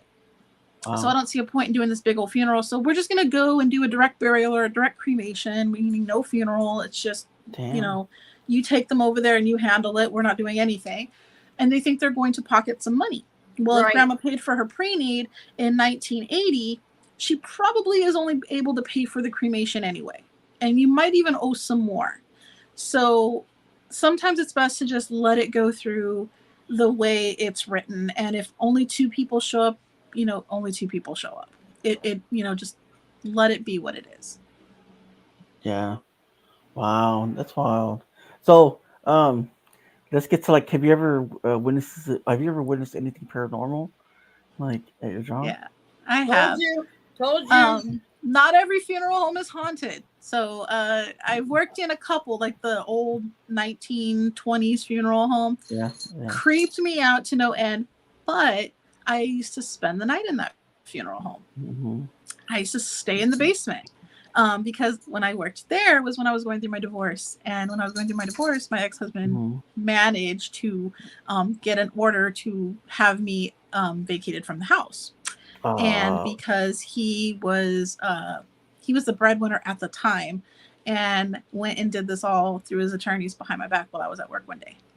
So I went from having a beautiful home and everything else to nothing. And so I was in a funeral home. It's always in the basement. I was in a funeral home basement and I was sitting there and I was like, well, at least I don't have to look at that guy ever again. I was trying to find ways of psyching myself out of this was an okay thing I was going through. Yeah. And so went through that, but I had my daughters with me and that's what made it hard. But it gave me so much more fight to really, yes, you can come in. I know you're home. She'll send you a link. Because he's going to walk through. He's going to walk through that. Okay, my bad. Buffy, it's not like we've never seen you before, bro. I know. I like his laugh. No, he tries to be respectful when I'm live because he's like, "Do you want me to walk in?" But yeah, the world's people will say like, "How can they do that?" They can. Some do. Better just. I'm with you. I mean, I went to a nice home, got divorced, took off my my children, lived in a 1-bedroom apartment. Yeah, I was happy. I got to a point where I found relief in it. I was like, I don't have anybody to answer to anymore. And would you want to be with somebody that does that? No. So that's a different story though. But back to the paranormal thing. So I worked at this older funeral home and it used to creep me out. There was an energy in the actual main chapel because there was this back corridor area that we had handled all the light switches. It was like a circuit breaker in there. And it reminded me of a scene from a movie that scared me as a kid, as a 5-year-old kid. And I was like, yeah, this thing is creepy. But other than that, nothing really bothered me. A lot of other funeral arrangers, funeral directors had mentioned that they had seen things in certain bathrooms because we had our bathrooms were kind of public bathroom looking, with stalls. And we had one in the front and we had one in the back. And some people said, well, don't use that bathroom because, La Llorona's in there, the weeping lady. Yeah. And I'm like, all right, boy. I'm going to use that bathroom. I scared my kids with that story to go to sleep at night. It worked well. Yep. Yeah, Llorona's going to come for you. Keep crying. Keep crying. Yeah. Oh, I used to tell my kids, I will get the chupacabra, I'll get La Llorona. Whoever I got to get for you to be all three. We'll bring them all. El viejito moral. All of them. Yep. They didn't like the cucuy. They got the La Llorona. They thought, she's fake. But the cucuy, they had no idea where it came from. They didn't know that one. You better get in that bed. My kids better stop those tears too. Exactly. But when I did get in bed, they'd laugh at me. But then they were kind of not sure. But I Undercovers? always told my kids, there ain't nothing scarier in this world than your mom when she's pissed. So trust Go me. to sleep. You know, Go to like, bed. all of them, they don't know what they've got coming, so No. don't worry about it. They ain't coming to get you. So And don't think I'm not Exactly. going to hear you running around your bedroom when you get out of bed. Like you can't oh, hear I us. still do that. 15 and 16, I still Oh, do you have that. to. Oh, yeah, you Yeah. have to. Mine Yeah, are all exactly. grown. Mine are all grown, but when they come to stay at night, I'm like, y'all can go to Go to bed. bed. 1 a.m. Go to bed. But Mom, we're grown. It's I can't hear you in bedtime. my house. In my Right. house, Now- go to bed. There was a short spurt where I worked in the medical examiner's office for Pima County, so Mhm. Tucson. And Oh. that medical examiner's office, that place is scary looking. But Wow. it wasn't so much that it was scary looking, and I didn't even know, and I was new, I didn't hear any of the stories, nobody clued me in on nothing, right? So I was going down one of the halls to the break room, and the break room's to the right, and there's a hall. The hall was pretty long, and it was one of those halls where at night, because I was working the graveyards, Mhm. the sensor lights would detect you walking down the halls. So they would be like, this light would come on, and the further you walk down, it would come on. So Mhm. I'm looking down the hall. I'm going to the break room because it's like 3 a.m. and I had just picked up, an on-site accident. It was an automobile accident, and I Yeah. had to handle my paperwork, and I was going to Ooh. finally go get my coffee. So I'm walking down this hallway, and I look, and I see a shadow. Mhm. And it's somebody with like one leg kicked up against the wall and their head back against the wall, just kind of there, just chilling, right? Wow. And I'm like, oh, if somebody's back here, they probably are trying to identify a loved one, something. It just looked like somebody who, it looked like he had a jacket on, looked like he had jeans on. And I was like, oh, this is somebody who probably, couldn't find the exit, logic, right? Yeah. Trying to Yeah. be logical. So I'm Yeah. walking, and he's still there. The further down I walk, I've passed the break room door. I'm going straight down this hall because he's pretty much at the end of the hall. The at the end of the hall is just a wall. There's nothing else. To the left of that was a door that exited you out to the parking lot.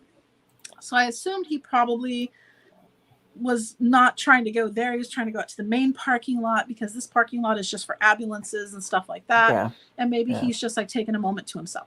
So I keep going, and I'm walking, and I just, I'm saying, excuse me, sir, hello. He's not paying any attention to me. Maybe he has earbuds in, I don't know. Maybe he just doesn't care that I'm coming towards him. And as I'm walking, and I'm about maybe 20 feet, 25 feet away, and I noticed the head movement. Now, did he turn and look at me? Did he turn and look the other way? It was still kind of dark, couldn't really tell. And I'm just like, sir, let me help you find the exit. Let me, do you need some help? Are you okay? And I just keep walking, and I'm power walking, and I just see him like move his foot down from the wall, take 2 steps forward, and then 2 steps towards the wall, and then be gone. Wow. And I sat there, and I was like, because when you see something, you're like, what did I just see? And I'm like, and I stopped, and I'm like, what? And I just, am I tired? What is it? And I keep walking forward. My brain doesn't work like normal people. So I keep walking forward going, oh, I know I saw someone down here. And then I just kind of stopped, and I was like, you know what? Like I had the hair. Nobody. I was like, the hair on the back of my head would stand up if I wasn't so tired. So I went back to the break room, and I just sat there. And then somebody else came in, and I kind of jumped when I heard them come in, and they're like, what's the matter? And I'm like, you know what? I think I'm seeing things. I think I'm just tired. And they're like, seeing, and this person is just like, seeing what? What did you see? And I'm like, why? And they're like, no, what did you see? And I was like, well, I swear I was coming down the hall, and, explained the situation. Yeah. And she's smiling, and her smile didn't go anywhere, right? It wasn't like, Wow. you're crazy. You know exactly what you saw. Yeah. And she was like, oh, that's blah, blah, blah. A lot of us have seen him. He's always down that hall. And Thanks I'm for like, telling me. really? Thanks. Wow. And so there was a sense of comfort to know that I wasn't entirely nuts. But at the same time, I was pissed. I was like, some of you couldn't have told me that, we might have some visitors every so often. But usually at the medical examiner, because that's the first place you'll go, when there's a trauma, it kind of makes sense that maybe a spirit would follow themselves there versus directly to the funeral homes or some, things like that. because of the detachment is what I speculate with that. Granted, I'm not a ghost or spirit or anything. I don't know how it really works. Yeah. But that's kind of my thought is like, it's a trauma thing. They really don't know that they've passed. Maybe they're following things. Maybe they're being, I don't know. So that makes a little more sense to me though. And that's kind of why I was like, most medical examiners' office are very creepy because what you're going to encounter there, they do all the autopsies there, all that. So that's where you really see the fun stuff more than you would at a funeral. But yeah, so that was my paranormal experiences. I've had other things, just sensations, where I have felt like if I turn my head, I'm going to see something. Like I was typing away at my computer and I'm like, something feels weird coming over there. And I was like, should I turn my head? Should I just keep doing what I do? I kept doing what I was doing because if they're there, they ain't messing with me. So that's. You remember the movie Phantasm, right? Oh yeah. So you're like thinking, does that happen in there? All what? When you're a kid and you've never seen the inside of a mortuary or a funeral home, so you're thinking, really, is that ball floating around the hallway?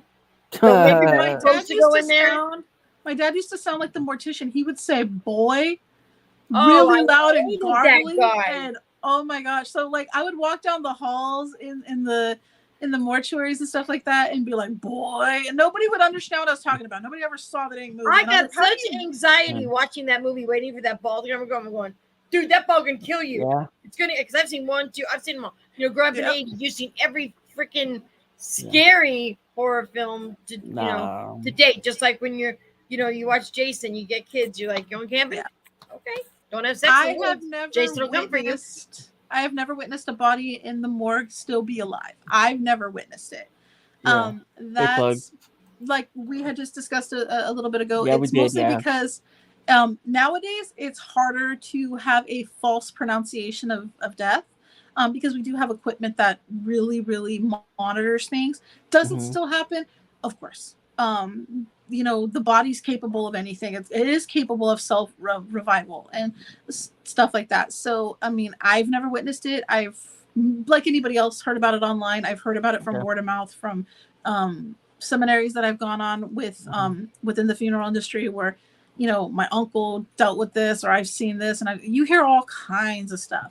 But most of the time that we've ever heard of it, it's usually, like I said, in a foreign country where for some reason, I know that in where it comes from a lot is Haiti. And I know that that's the whole zombie thing and all, but you know what, those people there ingest some stuff that can do some stuff. So what they do is they ingest certain things. They feed people poisons that slow everything down to the point where it's like almost undetectable. And if their advancements in medicine aren't as technical or advanced as ours, it's going to be harder to hear those heartbeats and stuff like that when, it's like when you eat puffer fish, and it gives you that,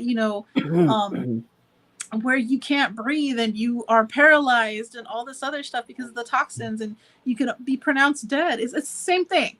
So that's like I said, it does happen in a lot of foreign countries more than it does here. But does it happen here? It does. I'm sure it does. Yeah. I think science has come a long way from back in the day, like 70s, 80s, 60s when you died. I think they had more cases of them finding out they're still alive than now because now we have scientific look. Exactly. You're gone. I have worked on a loved one. I've worked on a family member. I've worked on friends. I've worked on friends' kids, things like that. Wow. That must be hard for you. The hardest, it goes without saying, the hardest is always going to be a kid. It's always going to be a child. Because they haven't lived a life that it hasn't been a full life. Like you work on an older woman, older lady, they have had the life. Yeah, a child never passes from natural occurrences. It never happens. There's something that makes that child, leave before it's time, whether it's disease, accident, or anything like that. Yeah. Well, can I ask you a question? I know sometimes they have to take the body out of the ground to get proper testing. Exhume. Yeah. Is that part? If that's if a family thinks that. Has ever happened to you before? I've been present for an exhumation. You have to have a funeral director present for a body exhumation in most states. Yeah. And I've been present for one that has been exhumed, and it was entered 35 years prior. So because I have to be there Wow. to unlock it and all that. So, or unseal it rather. What do you? And What is it like when you open it up? Like, what do you see? Like, end up, there wasn't a lot left. I mean, there was tissue and stuff, and a lot of Depends on staining. how many years that they're in the ground. Like 10 Well, years, it depends you're on your gonna see some geographic stuff. location. Because, like I was telling Fluff, me and him were talking about it the Yeah. other day. I was like, you know, because he was asking, because his grandfather passed away last year, Mhm. and he said, "Oh, by now my grandfather's like, you know, probably showing bones." And I was like, "I don't think so, because you're so cold where you Mhm. live. The cold will, like, you know, we put them in cold storage to preserve, you Yeah. know, and he was embalmed, so he's probably looking not too bad, especially with that ground freezing. You know, Right, it does right. stop Yeah. the embalming, you know, or not the embalming, the decomposition. So as to where somebody was in, like, you know, near the equator, and even though, yeah, underground it does experience a dramatic temperature drop, it wouldn't be enough to not have the decomposition just keep going, right? Right, right. So it all depends. So if I were to go, like I said, back to, you know, Massachusetts and exhume somebody that's been in, you know, entered 10 years ago, they might not look that bad. They would Yeah. probably have still quite a bit of features to them versus Wow. in Southern California, especially with like places that are more Yeah. moisture in the soil, things like that. You're going to experience more advancement on the decomposition, so things can look a little bit more eerie. Sluggish. Yeah, it wouldn't be sightly. It's not something I want, you know, I think anybody would really want to see. To me, with my this being my passion and being my, you know, my career choice, I look at it from the scientific approach, is like, this is what, you know, it can and will look like and stuff like that. So I kind of, like I said, I separate. I try not to say like What's it this smell is like when you opened it up? Sorry for this. interrupting you. It wasn't as bad as you would think. I mean, you could smell things, but it wasn't like you opened it and whew, it got in your face. It was like, it smelled earthy, like I just say wet like earthy, dirt. like moldy earth or like old Yeah, earth. and that's more what I would tell you is like, you know, when you go into a moldy, Yeah. well, you've ever been to an abandoned place and it's just moldy Yes. and damp and Yeah. bleh, that's Yeah. kind of, and a little irony, you know, just like iron Yeah. smell, where you Blood can and tell that that's a, you know, that's not a normal thing you would ever encounter. But it's not like when you first you know, experience decomposition, and it smells like dumpster. Like, you know, I always tell people, if you've ever been to a supermarket dumpster where they've dumped meat, that's what decomposition smells like. Or an animal on the side of the road. Yeah, that's gross. Okay. It's a very pungent, sweet, soury, raw smell, and it's not even those of us who've been in it for years and years and years don't like the smell. You're never gonna be probably like, never oh, get used to it. No, it's probably something you can't get used to. Yeah. Not at all. It's here's a pungent. standing It's very pungent. Yeah. Like when you go in, like if you're taking a walk, there's a dead animal on the road. I mean, you can smell it for like as you're walking, you can still smell it linger. Yeah, How strong it is. And if you accidentally run it over, it lingers that much longer on your vehicle. Have you ever had anything splatter on you? Like yeah. I have. I'm sure she's encountered everything from A to Z. Well, when somebody has been in their home, forgotten about, unfortunately, for a couple of weeks, you're basically picking up human soup, and things will. That's why I said soup. It's just you kind of squashy. I hate to tell people, you kind of melt. You know, it's like it's just. I know it sounds horrible. It just is what it is. This is just part of human life and part of the way our bodies are and what happens. Thank you so much. I appreciate that. And it's just, it is what it is. It's you know, I could just sit there and be like, oh, let's pretend that's not what happens. But it is what happens. Depending on your funeral home, depending on your cemetery, there can be a wait time, because sometimes we have other funerals, and it's kind of when you come in and we get your arrangement done and stuff like that, you know, you pick the date for the funeral, and then hopefully we can coincide that with your burial time, because that's how we usually try to plan, is like, if you're doing burial, we have you go to the cemetery, pay for the plot, all that, get all that all arranged. We will ask we will say, hey, can you do a burial at this time? because the funeral is at this time, and they'll let me know like that's possible or it's not, and I have to let the family know if we're going to go from funeral home to cemetery. We're going to have to do it like this or pick another day. Sometimes what they'll do is they'll have the funeral one day and then the next day they'll do the burial. In the times of the Cocoa Pebble virus is what I call it. That's a good We've word experienced. Why? I call it the cocoa. That's what I call it. Nobody can figure that out, right? They're like, what? What will happen is we've experienced all kinds of different variations on funerals just because of that, because of the influx of, decedents and things like that. So we've had it where it was like, your funeral's one day, burial's the next, things like that. So there's no mandated wait time. We just have to wait for the burial permit to come from your state that allows us to get you buried. Same thing with cremation. They're both done by permit. Wow. I think there's another one here.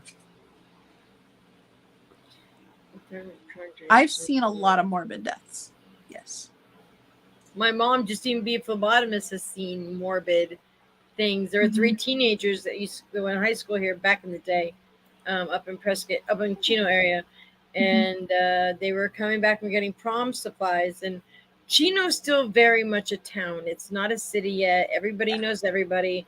So back then, it really wasn't built up like it is now. Yeah. So they were coming home. They were coming back to school, pulled out of a dirt road, got hit by a semi. All 3 died instantly. They were brought to the hospital. My mom said there was just nothing left to them. They were tiny little, cheerleader girls. They were just semi hit their car. He didn't see them pulling out. There was and all that momentum. Dirt roads and stuff. They pulled out and they thought they had enough time. And 2 old ladies were walking across the street. My mom said they brought them in. Heads were. Just think of Jane Mansfield's death. The reason why we call those little bars at the bottom of semis the Mansfield bar is because her car went under a semi. Oh, boom! Came right off. Her death in that situation caused the need for that bar system on the back ends of semi trucks, so that cars don't go underneath and cause way more injury and trauma than what would normally occur. I always tell everybody, let those semis go first. They've got so much force behind them. Just when you think you have enough room, doesn't matter. Let them go. Your life is not worth it. Yep, exactly. 2 to 3 cars, 2 cars distance at the minimum. Don't try to rush them and don't try to cut them off because they can't stop. Especially if they're doing 55, 65, they cannot stop you, and your car is nothing. I was married to a truck driver for 8 months. Went on the road with him. You're high up in those seats. I saw a car going, you ain't gonna make it, bruh. Yeah. He's trying to come.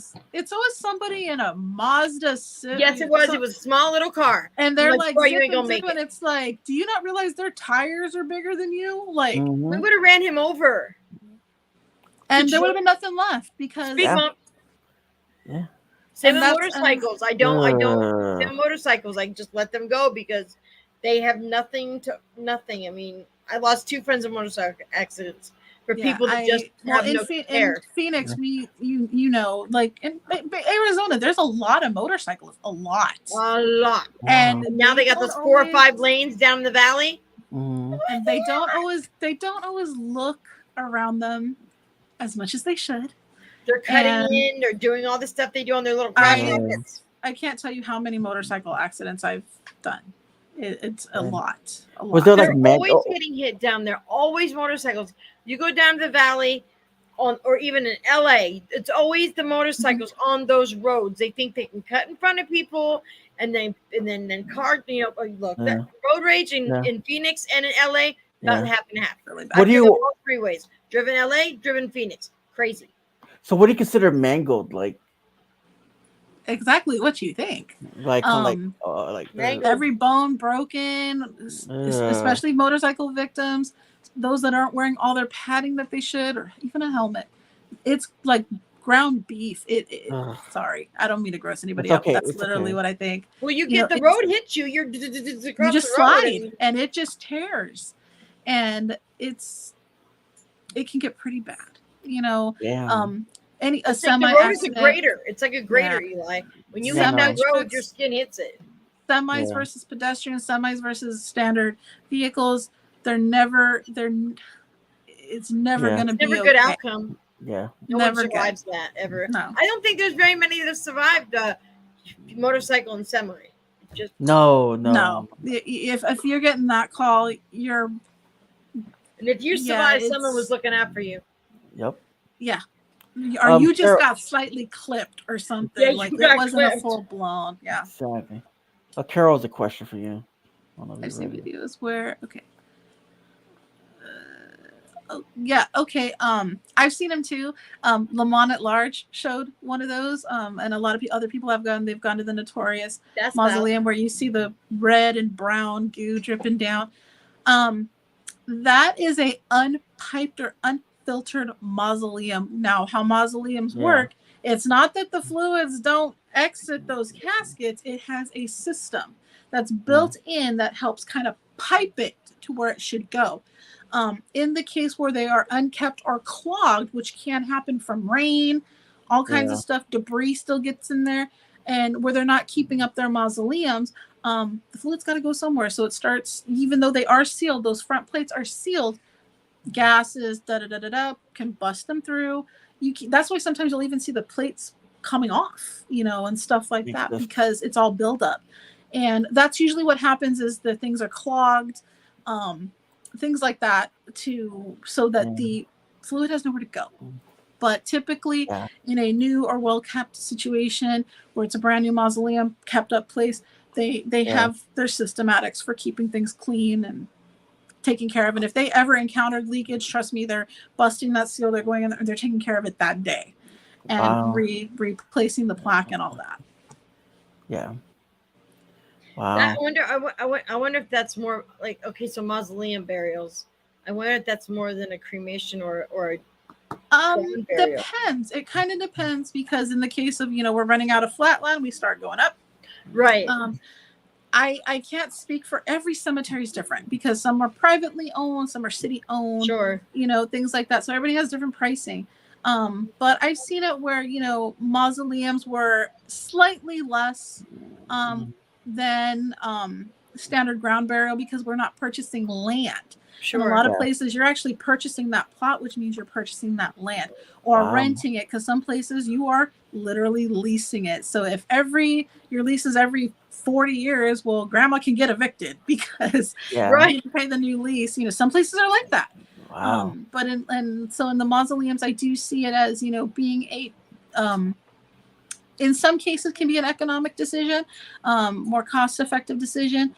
But it really depends, because sometimes it could even be more. It really depends.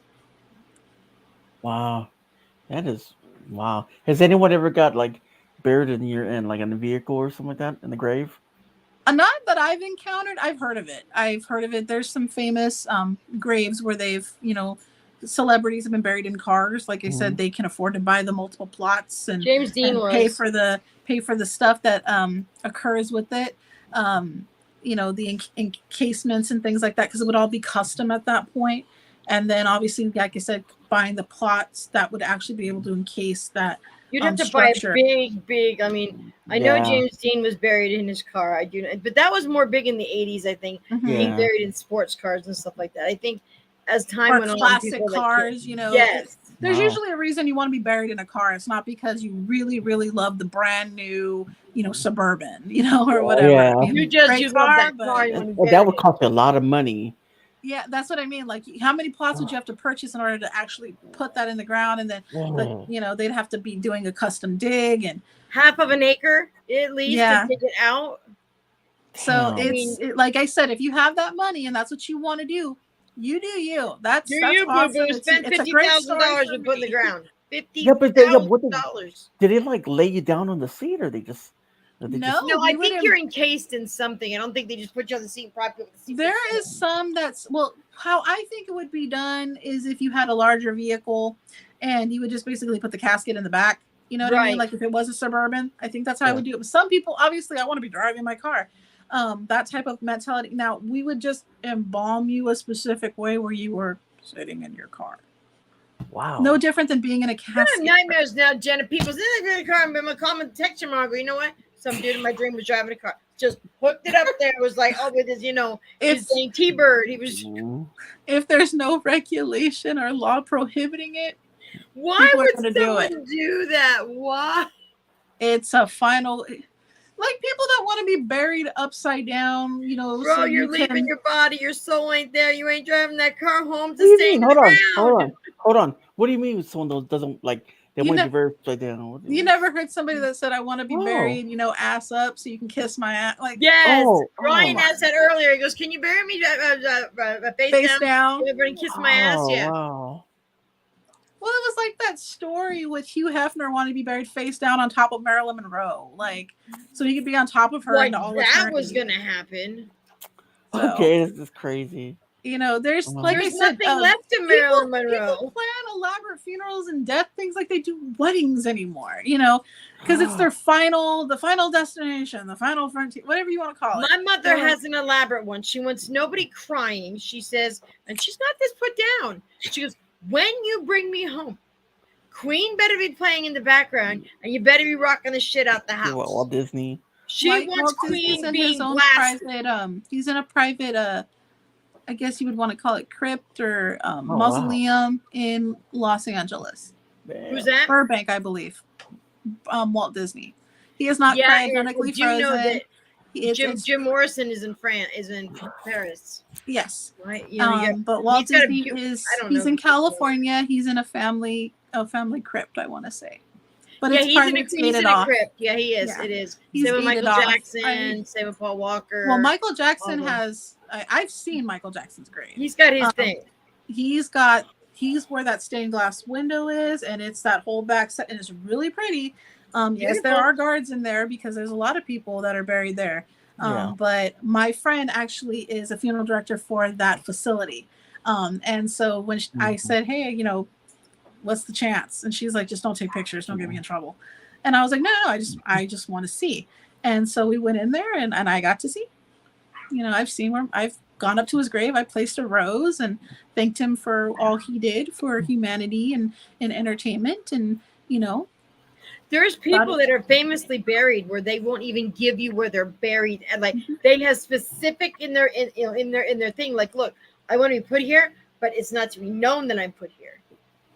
Like there are people that look for movie stars' graves. They'll never find them because they're not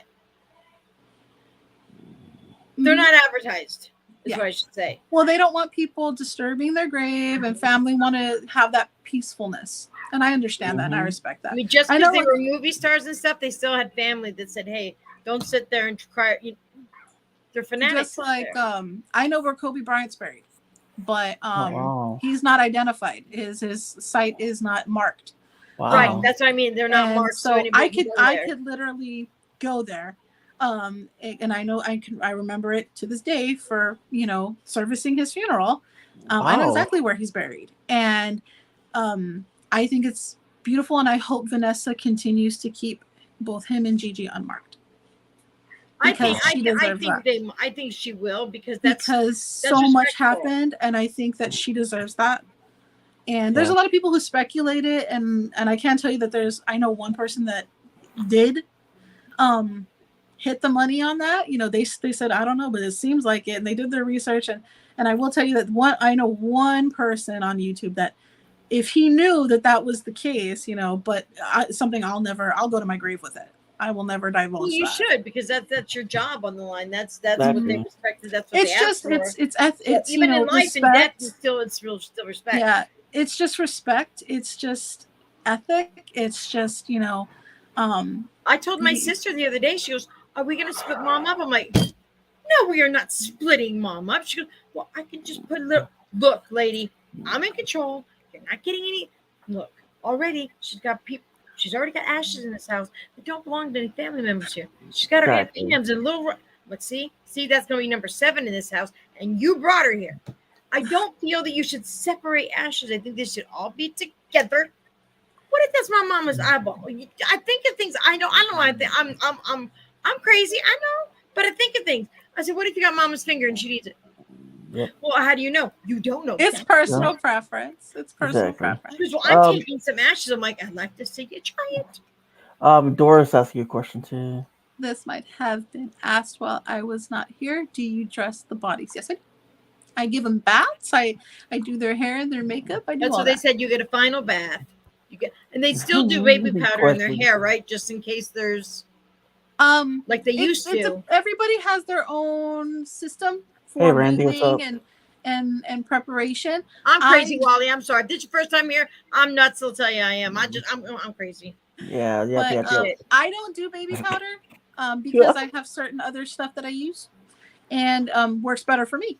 So, right. But everybody has their own system. Just Thanks, like some dude. people put aloe vera gel on the face to keep it plump because, this dehydrates rather quickly. So a lot of people, some people have different compounds they use to keep things looking good. Makeup has come a long way too, because my grandma, when she was buried, my grandma never wore makeup in her entire life. She had a tube of lipstick when she went to church, here, rubbed it in. That's it. That's it. Natural when they buried my grandmother, my mom walks up and goes, "Who's this woman?" My aunt, God rest her soul, she passed, thought it would be nice if she wore some makeup. So my mom's like, "Get the whore paint off her." They wiped it off of her because it did. I walked up and I didn't know who this woman was. She had the blue eyeshadow on. I'm like, I'm used to seeing my Nana and nothing. But when you dress up makeup, I was 16. I'm going, yo, that woman didn't wear that stuff. No, but you don't want to. I always tell people you want them to look peaceful, like they're sleeping or resting. No, she looked like she was going to a club. And if you had some, usually we'll ask for a photo. A photo of how they looked in their everyday life. Not the one from auntie's, uncle's, whoever's wedding where she had everything. No, we don't want that one. We didn't want no glitter in the hair. We wanted, and not the one from 25 years ago either, because that's not gonna look a lot like her. So we want the one of, within the last year, on a casual nice photo. And that's what I'm going to use the color match. And I'm going to use, even for the lips, I want to be able to match the color of her lips. Is that true that the jaw drops? Like it stays dropped because of... your brain tells your mouth to close. When I know that, brain, dude. bro. I'm not asking you, dude. This is the one that Hollywood pisses me off on.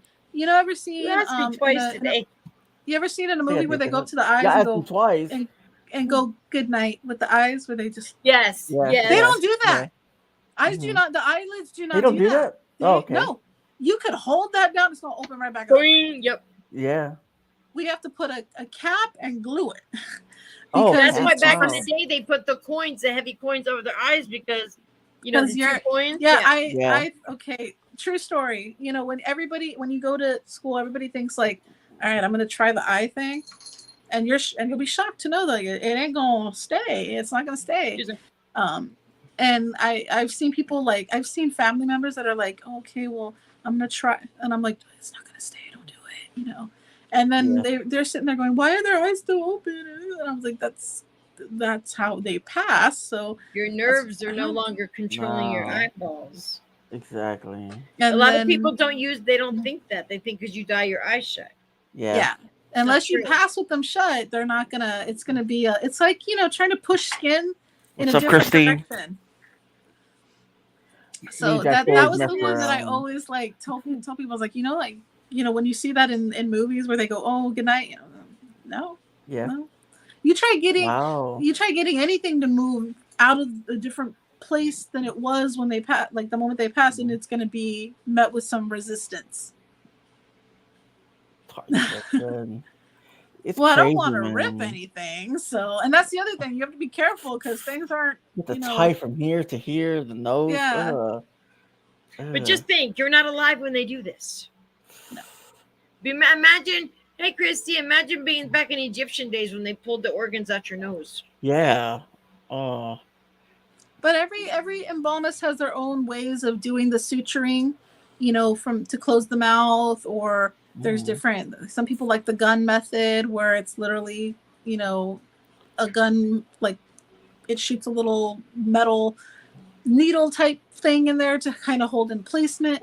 Some people suture from the chin up through the nasal cavity and stuff like that. So it's just preference on the facility than what they do. Yes. On who does Hey, what. Paranormal Brew, how's it going?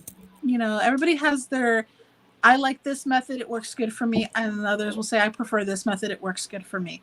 But it's it literally, like the core, and everybody's core purpose is to restore them with the dignity and keep them looking, you know, as natural as possible. So if you're not one that does well with, you know, the internal suture, then that method won't work for you, because you're not, you know, promoting the natural appearance.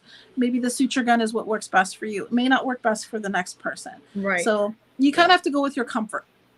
Yeah. Nice. That makes sense. Everybody has a different way of doing things. I know you have a YouTube channel too. I do. Would you like to talk about that? I am, you know, my out of sight of my day job, I read tarot cards. I went to a actual mind mastery school at one point. I tell you, I'm a professional student, taught by an astrophysicist, and they taught me all about energy. In that school, and they teach you all about energy and how to work with energy and vibrations and things that are like more on the scientific approach to things. And how to actually properly manifest things. And after that, when you realize like that we are majority wise energy, we're made up of, you know, predominantly water being an energy conduit, and things like that, and how we can actually train our mind or reassess our mind to promote higher ascension and things like that. And reducing anxiety, reducing stress, you know, working with the, you know, nature and stuff like that, and and then watching how things just start opening up, doors start opening up, opportunities come. You're like, you're no longer romanticizing or worrying about things, because, you know, you understand that you're on a path in this world, and worrying about stuff doesn't make it happen less or more, and sitting there waiting for it doesn't make it happen sooner or later. You know, just allowing and promoting with positive talk, you know, or realistic expectations and goals and things like that, you know, and assessing those, you know, being able to do that and promoting a more substantial and suitable being for yourself. I do that. And I always say I do law of attraction with the tarot chaser, because it led me into the tarot. I had learned how to read tarot about 20 years ago, but it led me to using tarot to kind of promote law of attraction and showing people in a visual sense how it can work. So once I've identified your problem through, or a situation, it's not always a problem, the situation through the tarot, I can kind of guide you through what's going on, what, you know, what can happen, you know, where to go with things on a more realistic approach. So I'm not one of those people that's going to read your cards and say, this is going to happen and that's going to happen. And, you know, I don't even call myself psychic. A lot of people do when they read tarot. I do not. I look at that in a different approach. What I look at it is, I can read these, I can identify things via the energies, and let's get you where you want to be. Let's get you on the path where you don't need a tarot reading, where you can actually deal with these things on your own by just understanding and learning the language of the universe, you know, and making stuff happen for you. And everybody who's ever got a reading from me knows I'm one of those readers that say, I don't ever want to read for you again. I don't want to be that person that you have to call every time and step you through things. I want you to understand, like, you are capable. You are more than capable. And, you know, these are just, you know, we're going to just take your temperature with this. The rest of it is, we got to do the work to either alleviate the situation, or, you know, basically guide ourselves. And that's all possible. And that's all, it's relatively easy. It's us who make it complicated. And so the tarot helps me show people that. And so when I do readings, it's like, okay, if this is you, like when I do the general readings, if this is you, you know, understand this component, look at it like this, look at it from a different perspective. I just provide that different sight. And I've been able to help a lot of people out that way. And a lot of it is, like I said, psychology does help with it, but it's not the only part of it. It's a very minute part of it. But the experiences in life is what really helps you become, more better of a reader, more better of a person that can help people in these difficult situations, and times in their life. Because we all know people go to the tarot for typically 3 reasons: money, love, and direction. in all of those. But sometimes they're like, I just want a general reading of what I need to do next. Exactly. So when you find out that money is not, that's a control tactic. Yep. Love happens, comes and goes. It's an energy cycle. It's a vibrational cycle. You're not, we tell people with our movies and our music and books that, this person is yours, your property, your soulmate, whatever you want to call it, this attachment measurement, and that, you can't live or breathe or anything without them. And so I try to remind people, like, don't attach yourself to things that aren't yours to attach to. Right. So that's what my channel does, and that's what I do. Awesome. Did you guys want to rate somebody tonight? I mean, I don't know who's live. I That's don't know awesome, who's though. I don't know. Let me look. If you don't mind. I don't know who's live. What's today? But that's Thursday? awesome. I really want to read them from you too, because I just think it's awesome what you do. Thursday. It's Thursday, know? right? Yeah. But I think Amy's live from What the Paranormal.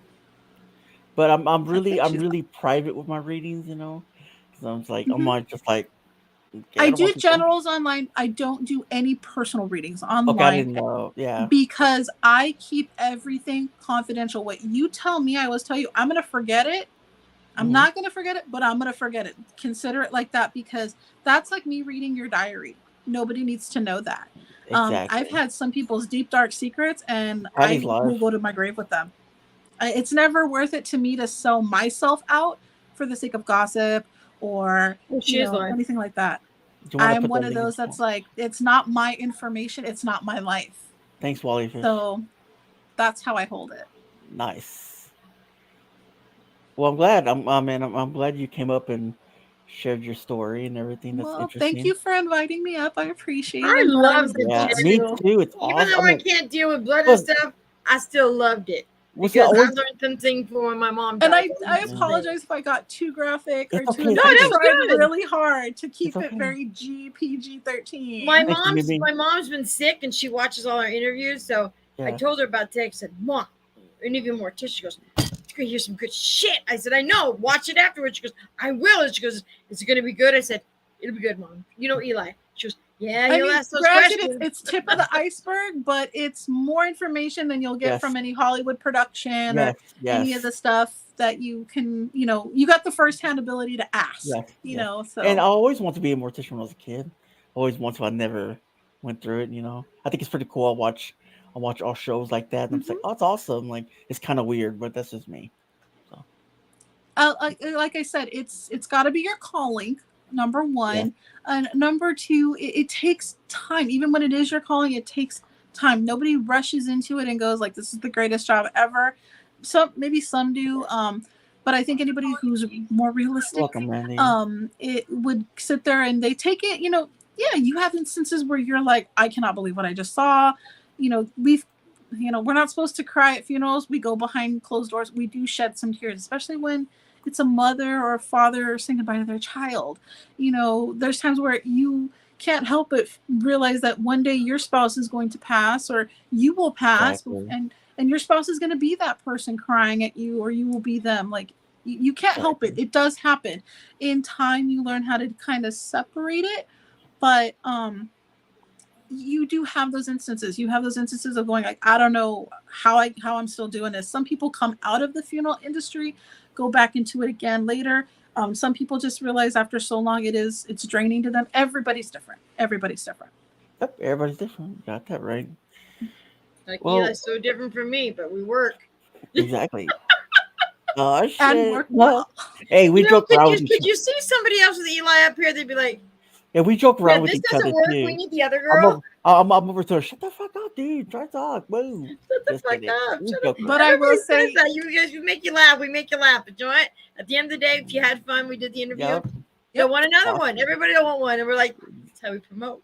but I will Exactly. say, Eli, there isn't a day that goes by that I am not eternally grateful for you surviving all that you have.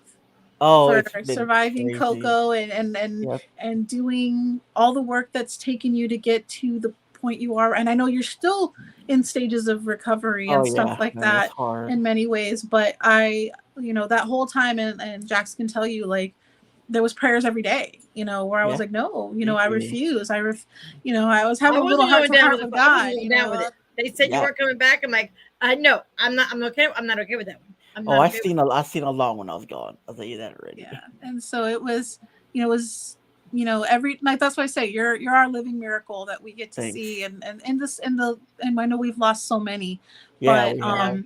and we've lost people that we never anticipated losing. losing Yeah. it. No, Exactly. It's hard. It's hard. And the fact that what picks one and not another? It's yeah, and when Yeah. I see you pop up in chats and everything, it's like I smile. I'm just so Yeah. grateful that you're still here. Thanks. Thank you. And like I know I got diabetes too because of it, and I gotta wear glasses again. But hey, I'm alive. still the Yeah, thorn in my there's side. Yep. yeah. Yep. And Exactly. I mean, I'm grateful to be here and share this space with you and do this interview and just, Thank you. Thank you. I'm glad we did this. We've been wanting to get you for a long time, Jen. He goes, Yeah. do you know Mortician? I said, well, yeah, I know two. I was trying to He goes, get "Who do one. you know?" I said, I know Jen. Yeah. And he goes, who's the other one? I said, see, there we're gonna have a little problem. Yeah. I The have other an one didn't interview want coming. to. I have an interview coming, but it'll be on my channel. And he goes, that's messed up. No. I said, No. why? Yep. HTD ain't coming to your channel. He's coming to my channel. Now put No, my it's name on your true. channel, Eli. I'm thinking about letting Jody come on your channel. Well, I think Well, about that'll it. Just kidding. be fun. I talked Yeah, to Jody yeah. the other day, and I Jody said, has dude, remember seen- you owe me an interview. He goes, I know. And he goes, on your channel? I said, yeah. And Eli goes, that's messed up, man.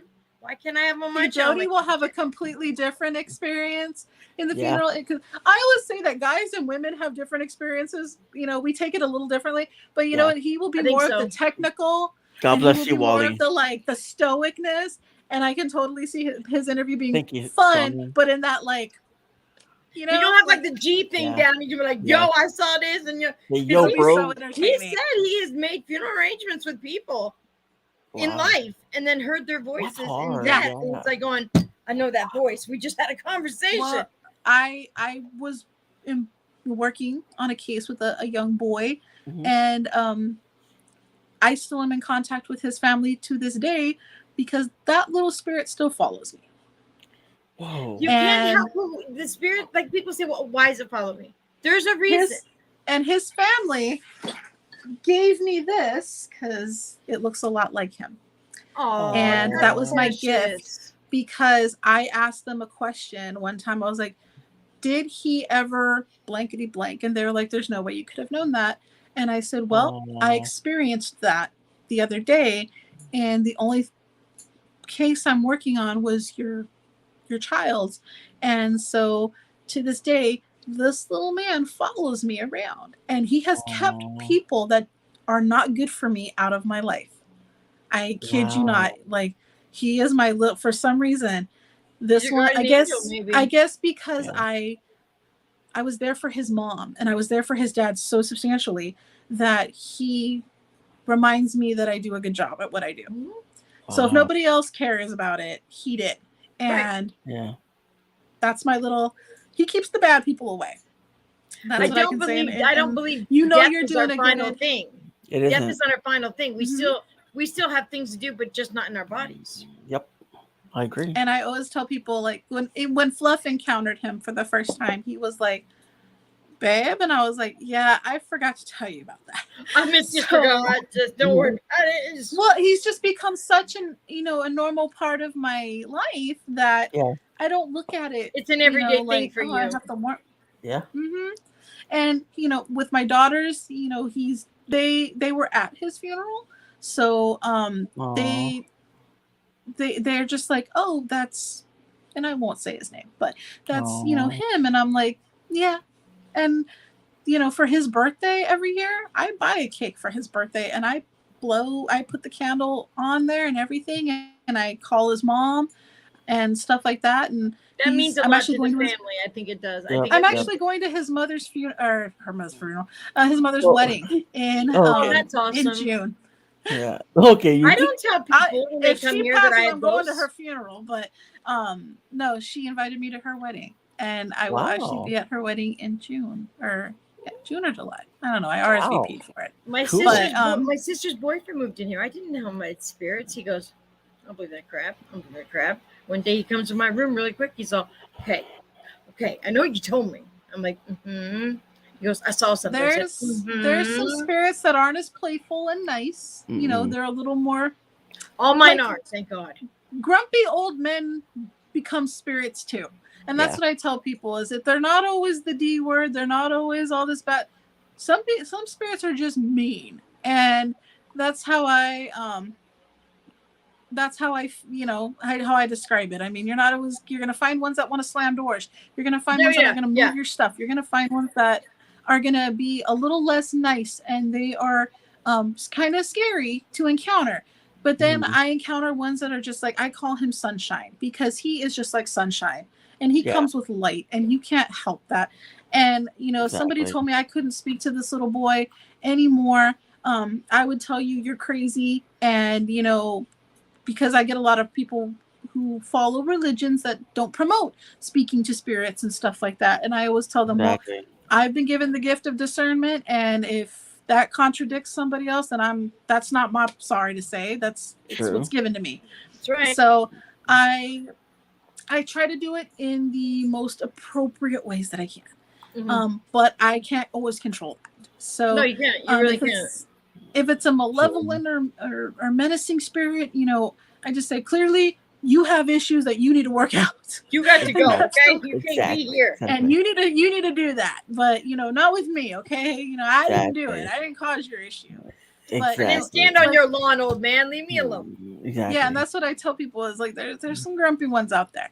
But yeah, but the one I guess I'm lucky, and I've had the ability to hear spirits that have just been thankful that I've taken care of their family and taken care of them. Exactly. That makes total sense. I mean, it does. I mean, you were the last ones with them. Exactly. I have a T-shirt that says that I'll be the one to let you down. I'm the last one to put a smile on your face, like embalmer humor and stuff. Yeah, like that. I mean, it's true though. It's very, very true. I mean, if you have the gift where you can hear them, and then you can pass stuff up on to family members that are open to it, why not? Why not? Well, his mom, when I did a spirit box session one time, and it was over a live stream, I heard his voice. Wow. And see, the thing is, like, I didn't know him a day in his actual breathing life. I saw his mom would send me videos of him. It's because we would remain in contact since he passed. Sure. She would send me videos of him. I have her on Facebook. She would post things. So I was familiar with his voice. But I heard that voice come through, and his mom was watching, and she caught it. That's awesome. She was like, she lost it. She's like, I need you to come to my house. I need you to, you know, do whatever it is you did. Because she was like, redo it. Yeah. And so I was like, we can try, but it's no guarantee. And I don't want you to get your hopes up or anything. But she was able to hear him say mom. Oh. And that's all she needed. She was just, it proved that he was with her. And that's all she wanted. Yeah. And so she spent the night crying and stuff like that, but in a relief and a sorrow and many things. Not like a grieving way, but a happy way. She heard her son. In a relieving way, but, you know, sad that he's gone, you know, that it has to be this way. But no, she can still hear him. She knows it validated that she wasn't going crazy, and it wasn't just in her head.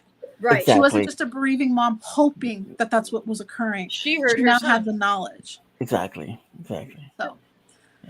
Well, guys, I'm going to end it. Thanks for coming up and sharing these experiences. And thank you, Jen. Thank you. I appreciate it. It's been a long night, been a long day as well for all of us. And one hell of a day. It is, man. But it's crazy. But guys, I'm gonna let you guys go. And like I was saying, thank you for believing in our journey, and thank you for letting us be part of yours. Thank you so much. Thank everybody for being here. Thank you, guys. If I could get this, okay. Read.